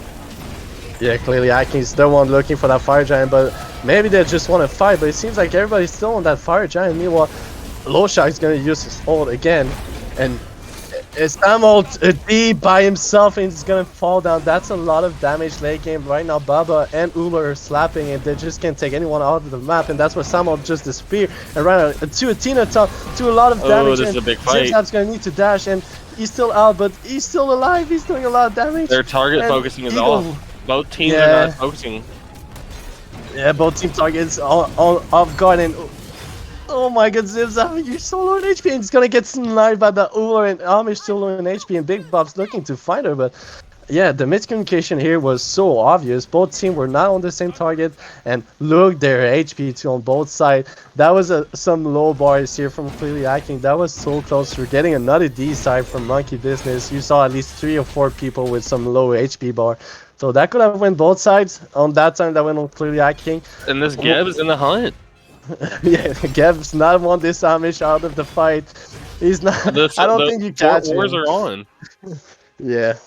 So right now, I think clearly Akin can clearly go for that Fire Giant. I think everybody reset. Samuel's dead. Zipzap's dead. And right now, BMask is clearly...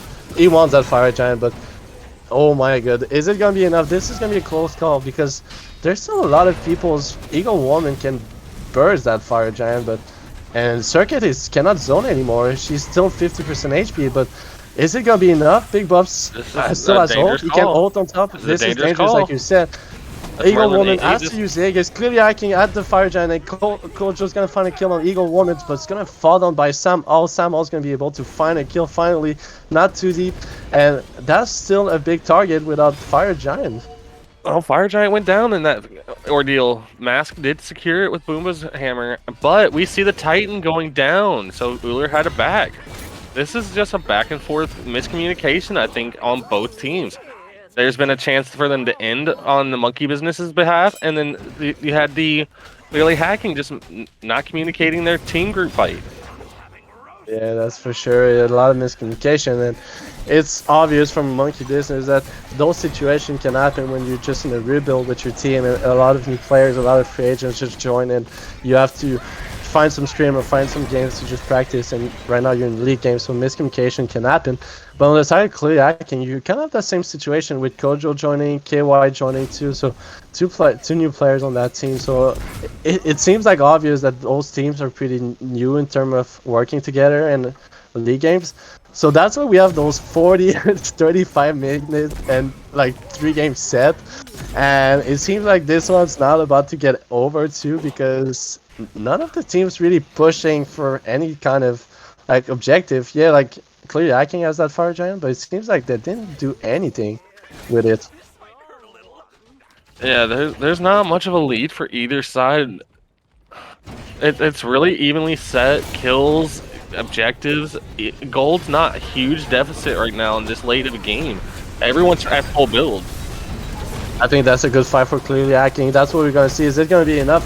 Low Shack's getting low. He's gonna ult, but it's not gonna be enough. He's not gonna be able to get his assault. And Circuit has to ult down. But KY is gonna pull out a lot of damage. Amish still is gonna survive. KY is gonna find a double kill on this one. So it's a 2-for-1 right now for clearly Akin, and they're on the run.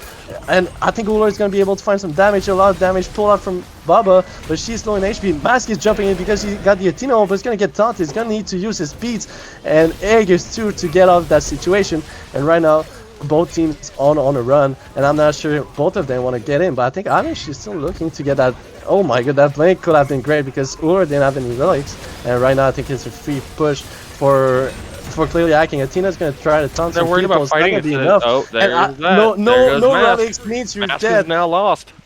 Yeah, that's where you see Hercules' power, because when you have cooldown like he does on that breastplate and Genji, you're able to plug and push people on cooldown every 4 seconds, and that's what he did. You don't have beats, my man, well, be careful, and Amish needs to be careful too, but even Eagle Woman seems to be careful because that Baba did damage, but could have done more damage if she had Cavern's Crown, but we're not going to talk about that. But, oh my god, where? Oh, that's just the... That's the minion wave shoving. Wave. Yeah. Yeah, this is only wave pushing on both sides, and those two Phoenixes are pretty low, and that's gonna be dangerous to play around that if you're clearly hacking. You know, watching this back, I'm hoping both teams will watch the games back because there's been a lot of miscommunications. There's a lot to learn from this, and this is a big game. I mean, we have a lot of back and forth. You don't rarely see games go 40 minutes now, and at least in these current seasons with Reap. So I think there's a lot of room for improvement, but let's make sure and keep up on this because we see some interesting stuff. Like we have Ravana now with the or the Ward's Chalice again. Again, yeah.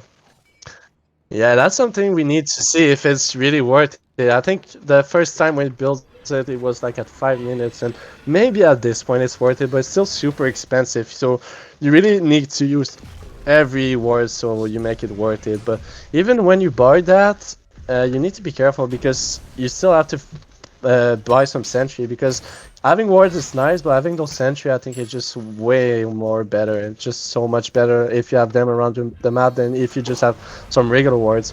So again, if they want to watch that VOD review, they have to free themselves for a full weekend because those games not gonna end soon. So they need to be sure to have the all weekend free so they can watch all of that. And Monkey Business, that's a good push. They're putting clearly hacking in a weird position because they're all around Fire Giant, and that's gonna be a free Phoenix. And surprisingly, that was such a good call, and they're all gonna run away.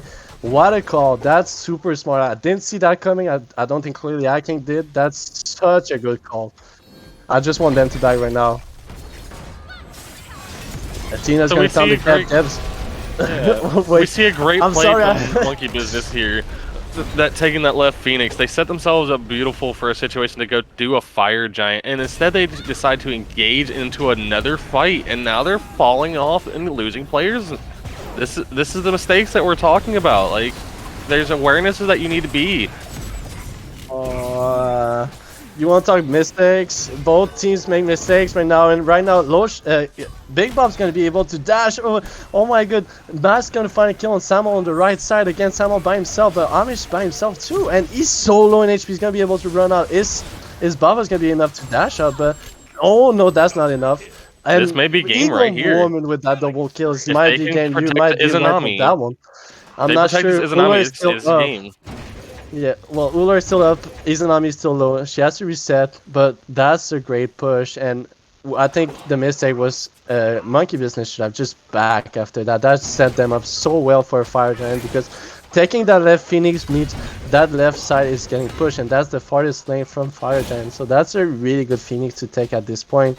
And if you look at the HP on Phoenixes on mid and right, it's still not full HP, and there's a mid wave right now just pushing right on that Phoenix. It's gonna get pretty low, but I think they're not even gonna back for that, except Circuit's gonna back for that, but that's still a 50% HP, and right now Monkey Business running straight up at Fire Giant, and that's the right call. 3 people down on the side of clearly hacking. Uller was in left lane, and Kojo is in mid. I'm not sure Circuit is the best guy to steal that Fire Giant. Let's see what's gonna happen, but I don't think any chance I don't think that Circuit's gonna have time to Circuit's get still to that. the fire. Yeah, I think that's gonna be free for the side of Monkey Business. And what do you do with that Fire Giant if you Monkey Business? Do you push They mid? walk Do you down push mid. right? Do you They split walk push? down mid.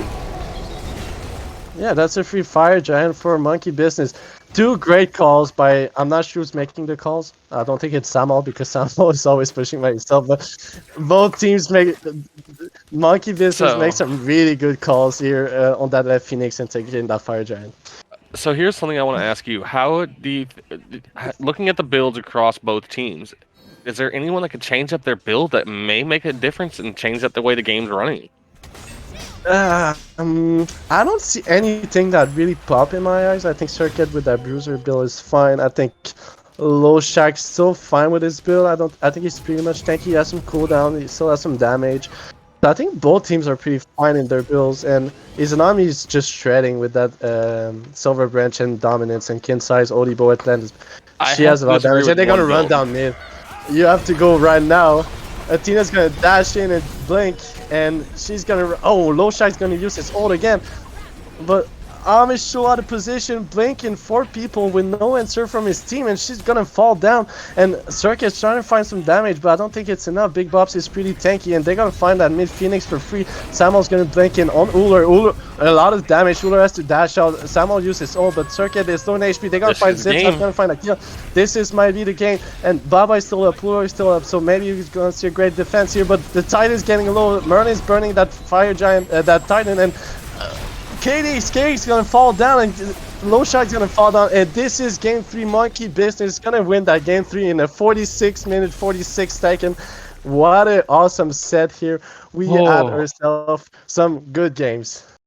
Very long games. I would not be surprised if this is probably one of the longest sets in the entire season this season. But it was very good. I wouldn't doubt that. That was a super long set, especially that game 3. I think both teams didn't want to make any mistakes and just were super patient in their calls. And Monkey Business, probably the more patient team, or at least make the right calls on that left Phoenix, surprising calls, and Couch clearly hiking. And after just everything went super well, yeah, that Fire Giant was able to push down. And also that Blink on the Tina didn't have any follow-up late game. Just you lose your support, and after just everything fall down. So what a great save from Monkey Business, and also from Clearly Hacking. You have to give them shout out. I think a lot of player and like Kojo and BMS really shine in those sets. But again, what a great team play by Monkey Business.